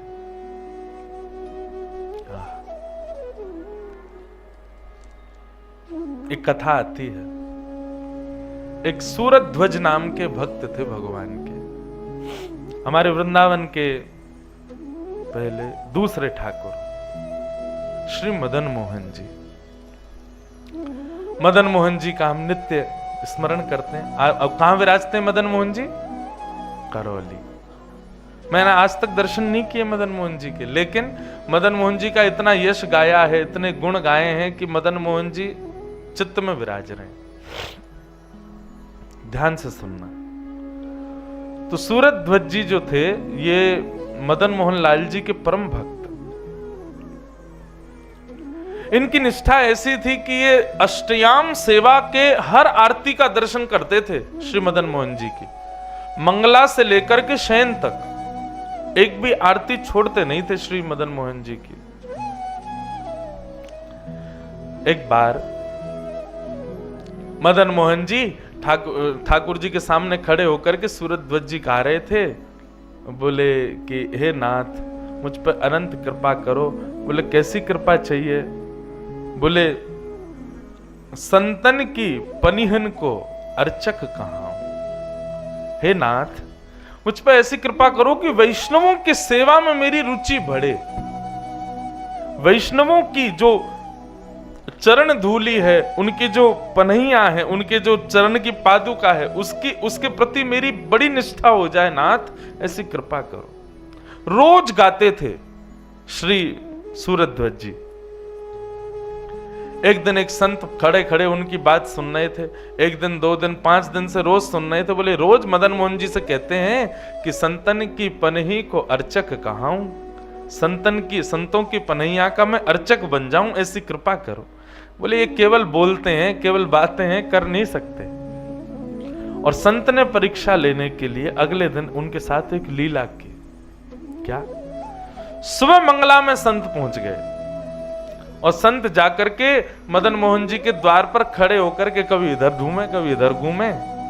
इतने में ही सूरध्वज जी आ गए। सूरध्वज जी ने आके संत को प्रणाम किया। भगवान आप विचलित से लग रहे हो, चलो भीतर, ठाकुर जी की मंगला आरती होने वाली है। संत बोले चले तो जाएं, लेकिन हम बड़े परेशान हैं। बोले कैसे? बोले हम दर्शन करने चले जाते हैं, हमारी पादुका कोई लेके भाग जाता है, हम तो बड़े परेशान हैं भैया, रोज रोज पादुका बदल के, तो अब सोच रहे हैं कहां रख के जाएं, कहां हमारी पादुका सुरक्षित रहेंगी। सूरध्वज जी ने अपनी झोली आए करी, ला भगवान मुझे तो आप दर्शन करके आओ, मैं बैठा हूं पादुकाओं के पास। अरे नहीं नहीं नहीं, आपकी मंगला दर्शन छूट जाएगी। बोल नहीं नहीं भगवान, ये मेरे जीवन भर के दर्शन का फल आज मुझे मिला है, आप मेरी तरफ से दर्शन करो, मैं आपकी पादुकाओं के पास बैठा हूं। अच्छा भैया ध्यान रखना, हम दर्शन कर आते हैं। सूरध्वज जी बोले जाओ भगवान। हाथ में पादुका लेते ही हृदय से लगा लिया, मानो दोनों पादुकाओं का भाव रखा हो कि श्यामा श्याम मेरे हृदय से लिपट गए। और सूरध्वज जी ऐसे ही बैठे हैं बाहर। आज मदन मोहन जी के वर्षों से चली आ रही नियम के दर्शन की सेवा छूट रही है सूरध्वज जी की, लेकिन फिर भी अत्यंत प्रसन्न पादुका लगा करके हृदय से बैठे हैं सूरध्वज जी। संत भीतर गए, मंगला का दर्शन किया, अंदर के झकोरे से झांक करके देखा तो श्री सूरध्वज जी ऐसे ही बैठे थे। संत बोले थोड़ी देर परीक्षा लो इनकी। आज मंगला से श्रृंगार आरती तक का समय आ गया, संत बाहरी निकल के नहीं आए, लेकिन सूरध्वज जी ऐसे ही बैठे। श्रृंगार आरती का समय हो गया, लोग बाग दर्शन के लिए आए। कईयों ने आकर के सूरज ध्वज जी जो रोज देखते थे, अरे सूरज ध्वज जल्दी चलो, श्रृंगार आरती हो रही है ठाकुर जी की। बोले नहीं, मैं अभी सेवा में व्यस्त हूं, आप जाओ। सब चले गए। आज सब आश्चर्यचकित हैं, सूरज ध्वज की वर्षों से निष्ठा जिस दर्शन में, आज वो छूट रहा है सूरज ध्वज का। पर सूरज ध्वज को बिल्कुल चिंता नहीं। इतने में ही जी क्या होता है भाई, ये वही अलर्ट है कोई? वाह, हमारे पे तो आ नहीं रहे मैसेज। सुनो सुनो सुनो, सब लोग सुनो, कथा सुनो, हम भूल जाएंगे इसके चक्कर में। ये शायद इसीलिए बज रहा है कि आप कथा सुनो ध्यान से। तो सूरज ध्वज जी हृदय से लगा के बैठे। महाराज संत तो इतने निष्ठुर हो गए आज कि सुबह मंगला के घुसे भीतर और रात्रि शयन का समय आ गया। सूरज ध्वज जी पूरे दिन ऐसे ही बैठे रहे पादुकाओं को लेकर के। रात्रि शयन का दर्शन एक बालक सुबह से देख रहा था, सूरज ध्वज जी आज मंदिर में नहीं गए। उसने जाके कहा, सूरज ध्वज जी आप सुबह से यहीं बैठे हो, अब तो चलो शयन आरती हो रही मदन मोहन जी की। बोले नहीं आप जाओ, मैं सेवा में व्यस्त हूं। रात्रि की शयन आरती के बाद जब सब निकले, तब वो महात्मा निकल करके आए और महात्मा ने आकर के आज सूरज ध्वज को हृदय से लगाया। बोले तुम कहते नहीं हो मदन मोहन जी से, तुम मानते भी हो। संतन की पनही को अर्चक कहाऊं, ये तुम जो रोज कहते थे मदन मोहन जी से, आज तुम इस भाव में तुम पास हो गए, हृदय से लगा लिया। बोले जय हो सूरज ध्वज जी, तुम्हारे लिए ठाकुर जी के दर्शन से ज्यादा संत सेवा प्रधान है। और यही भगवान की स्वीकारिता का प्रमाण है। ठाकुर जी आपको स्वीकार कर रहे हैं, इसका प्रमाण क्या है? कि संतों के प्रति निष्ठा आपकी बढ़ जाएगी। सूरज ध्वज जी तो आनंदित हो गए। बोले भगवान मैं तो इस बात से प्रसन्न हूं कि मैंने साल भर जीवन भर मदन मोहन जी से यही मांगा कि किसी संत की सेवा मिले, और आज ये सुबह से पनहियां जो मुझको प्राप्त हुई हैं, मुझे तो ऐसा लग रहा है मेरे वर्षों की सेवा का आज मुझको फल प्राप्त हुआ है। भगवान मेरी तो इच्छा ही नहीं हो रही आपकी पादुका छोड़ने की। मुझे इतना सुख तो मदन मोहन जी का दर्शन करने में नहीं आया जितना सुख मुझे इन पादुकाओं को हृदय से लगाने में आया। संत वहां से चले गए। मदन मोहन जी के दर्शन करने के लिए अब सूरज ध्वज जी गए। मंदिर तो बंद हो गया था, शयन हो गए, परंतु दहली पर अपना सर रख करके प्रणाम करने के लिए जैसे ही दंडवत हुए, सिर नीचे टिकाया तो पत्थर का अनुभव नहीं हुआ, कोमल कोमल चरणों का अनुभव हुआ। जैसे ही कोमल चरणों का अनुभव हुआ, सूरज ध्वज जी ने तुरंत नेत्र खोल करके देखा तो उत्तुंग रक्त विलसन नख चक्रवाल, ठाकुर जी के मधुर चरणारविंद। और जैसे ही दृष्टि ऊपर करके देखी तो त्रिभंग ललित श्याम सुंदर मदन मोहन जी प्रत्यक्ष प्रकट हो गए और सूरज ध्वज जी की सेवा को स्वीकार कर लिया, हृदय से लगा लिया। बोले सूरज ध्वज आज तुम्हारी निष्ठा से मैं बहुत प्रसन्न हूं। तुमने वर्षों के अपने नियम तोड़ दिए केवल एक वैष्णव सेवा के लिए, एक संत की पादुकाओं की रक्षा के लिए। मैं तुमसे बहुत प्रसन्न हूं। और उसी समय सूरज ध्वज जी को अपने संग लेके मदन मोहन जी चले गए। सोचो बंधु, हमें लगता है कि केवल ठाकुर सेवा प्रधान है, नहीं। ठाकुर सेवा से आपकी भक्ति बढ़ सकती है, पर दीनता, सरलता, वत्सलता, ये सारे गुण तब आएंगे जब किसी वैष्णव की सेवा करोगे। और सबसे बड़ी बात, वैष्णवों के प्रति निष्ठा जिस दिन बन जाए, सोच लेना ठाकुर जी ने आज आपको चुन लिया है एक दिन मिलने के लिए, आज आप अपॉइंट हो गए हो। जिस दिन वैष्णवों में आपकी निष्ठा बढ़ जाए, समझ जाना कि बस अब ठाकुर जी ने हमारा नाम लिख लिया, अपॉइंटमेंट किसी ना किसी दिन तो लग जाएगा, ठाकुर जी मिलेंगे। संत चरण रज सदा लोभाने, गिरधर जब अपनों करे जाने। हमारे ब्रज में एक भक्त हुआ, जब वो सारे भक्तों से मिलता सब अपने ठाकुर जी की बात बताते हैं, हमारे लाल जी ऐसे, हमारे ठाकुर जी ऐसे। वो चुपचाप बैठा रहता। सब बोलते तू क्यों नहीं बताता तेरे ठाकुर जी कैसे हैं, तेरी सेवा कैसी चलती है? बोले बस बढ़िया चलती है, मेरे को बताने का मन नहीं है। बोले अरे देख, हम सबके घर पे उत्सव भी होते हैं, तू कभी उत्सव भी नहीं करता, बताया तो कर तेरे ठाकुर जी कैसे हैं। बोले नहीं, मैं अपने ठाकुर जी का दर्शन किसी को नहीं कराता। बोले क्यों नहीं कराता? बोले कोई मेरे ठाकुर जी को देख के ये नहीं बोले ये कैसे ठाकुर जी, इसलिए मैं नहीं कराता। अब तो सबको और ज्यादा लगे कि इसके ठाकुर जी देखो ऐसे कैसे ठाकुर जी हैं भैया, जिनको देख के सब यूं बोल जाते ये कैसे ठाकुर जी। एक भक्त पीछे पड़ गया, बोले कि नहीं मैं तो तेरे लाल जी का दर्शन करूंगा। बोले तुम बोल दोगे ये कैसे ठाकुर जी? बोले कि मैं बिल्कुल नहीं बोलूंगा, सौगंध खा के कह रहा हूं, बिल्कुल नहीं बोलूंगा।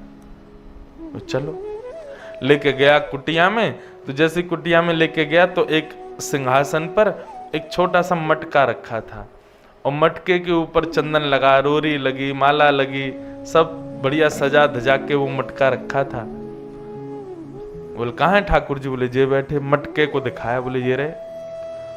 तो ना चाहते हुए उसके मुख से निकल ही गया ये कैसे ठाकुर जी, मटका वाले ठाकुर जी। बोलते इससे कही थी ना मत बोलना ऐसे।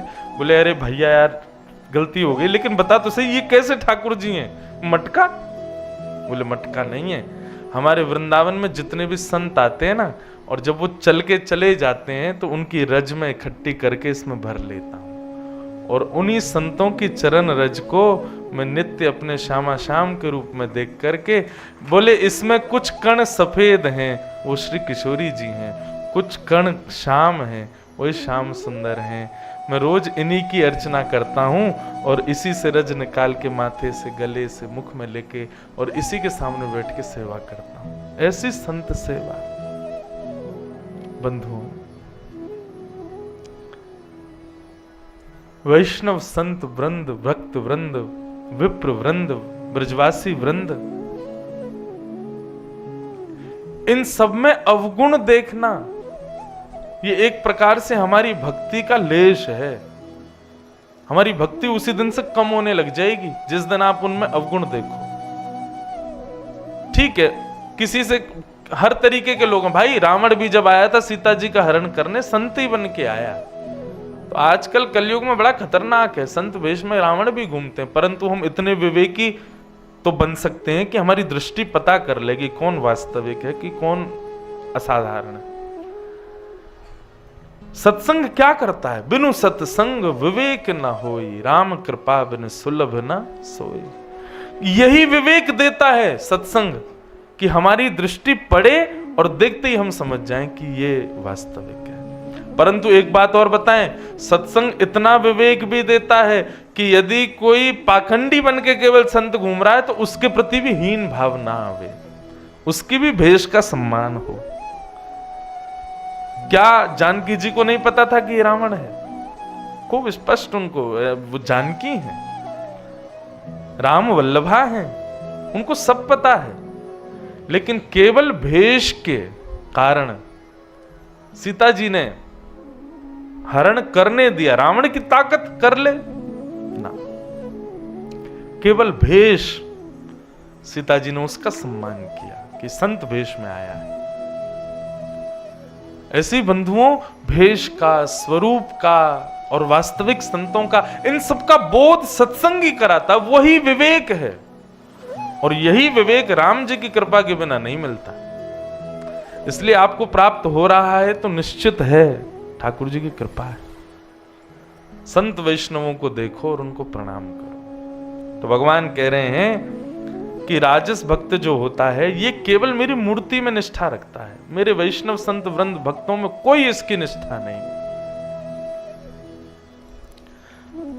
आप मूर्तियों की बात कर रहे हैं, संत महात्माओं की बात कर रहे हैं। एक बार श्रीमद् वल्लभाचार्य जी महाराज श्री जी बाबा की सेवा करके जैसे ही निवृत्त हुए तो अपने कक्ष में बैठे थे। 4 लोग रोते रोते उनके पास आए और रोते हुए कहने लगे, हमको सेवा से दूर मत करो, हमको सेवा से विमुख मत करो। वल्लभाचार्य जी बोले, कौन हो भैया, रो क्यों रहे हो, क्या सेवा करते हो तुम? नहीं बस आप हमको सेवा से दूर मत करो, ऐसा कहकर के वे अंतर ध्यान हो गए। श्रीमद् वल्लभाचार्य जी महाराज ने 4 दिन तक भोजन नहीं किया।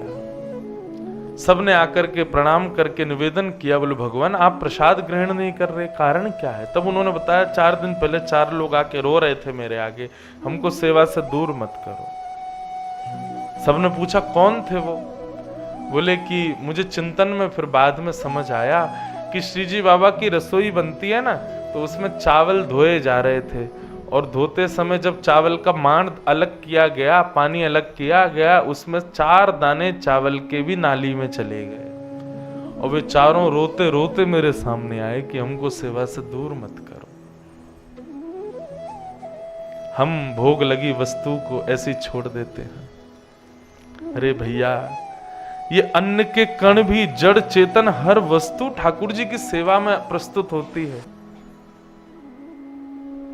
वह भी अपने जगन्नाथपुरी में जब 15 दिन के लिए महाप्रभु जी का दर्शन नहीं होता ज्येष्ठ पूर्णिमा के बाद, उसके बाद वहां घर घर के लोग घर में भात बनाते हैं, और भात बना के जहां से श्री मंदिर दिखाई दे वहां पत्तल पर, केला के पत्ते पर चावल भात रख के, और भात को ही जगन्नाथ जी का रूप मान के उनके प्रणाम को, महाप्रसादे गोविंद, ये साक्षात गोविंद है।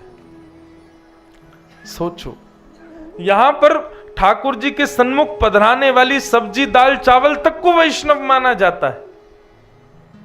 ऐसी वैष्णव सेवा रीति है। लेकिन ठाकुर जी कहते हैं जो केवल मेरी मूर्ति से मतलब रखता है और किसी भाव से कोई उसको मतलब नहीं है, ऐसे को मैं राजस भक्त कहता हूं, ये भी मुझे प्रिय नहीं। और उसके बाद आता है सात्विक भक्त, तीसरा भक्त। तो पहला तामसी, राजस, सात्विक। सात्विक भक्त का लक्षण क्या है? कर्म निर्हार मुद्दिश्य परस्मिन् वा तदर्पणम यज्ञेद्यष्टव्यमिता वा पृथक भाव स सात्विक। कर्म निर्हार मुद्दिश्य परस्मिन् वा तदर्पणम।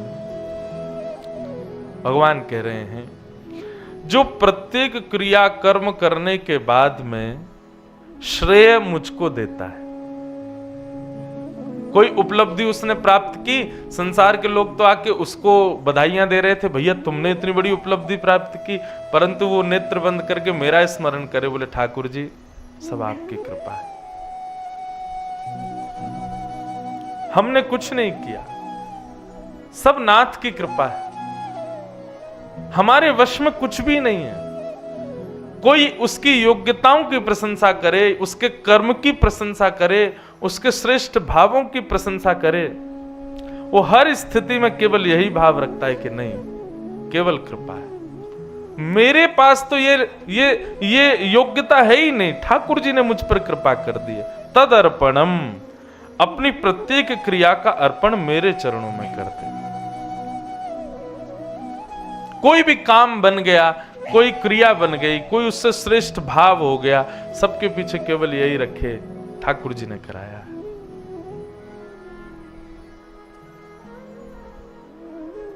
कृपा की ना होती जो आदत तुम्हारी, तो सूनी ही रहती अदालत तुम्हारी। जो दीनों के दिल में जगह तुम ना पाते, तो किस दिल में होती हिफाजत तुम्हारी।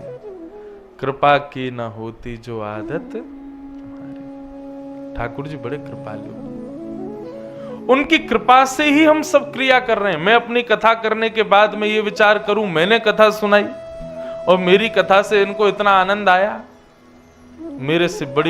मेरी बुद्धि से बड़ी मूर्खता कोई नहीं होगी कि मैं अपने ऊपर विचार करूं, मैंने कथा सुनाई ना। ठाकुर जी ही हृदय में विराजमान होकर वाणी से सुलंक शिष्ट भगवान वचाम से में, भागवत में लिखा है कि वक्ता के मुख से ठाकुर जी ही बुलवाते। और एक और बात, आप सोचो कि आज की कथा तो मैंने बड़े भाव से सुनी, मेरे अंदर एक एक शब्द आ गया। आप नहीं सुन रहे थे, श्री जी ही आपके हृदय में बैठ करके एक एक भाव को आपको सुनवा रही थी। वो चाहती थी कि आप सुनो और सुन करके जीवन में लागू करो। हमारा सुनना, सुनाना, चलना फिरना, हर कर्म के पीछे ठाकुर जी की कृपा है। ऐसा भाव जो रखता है मैया, वो सात्विक भक्त है। भगवान मैया बोली, आपको वो प्रिय है? ठाकुर जी बोले, हाँ प्रिय तो है, पर अति प्रिय नहीं है। जैसे कई लोग हमको अच्छे लगते हैं, लेकिन कई लोग ऐसे होते हैं जिसको बगैर हम एक पल रह नहीं सकते, वो अति प्रिय कहलाता है। भगवान बोले अति प्रिय ये भी नहीं है,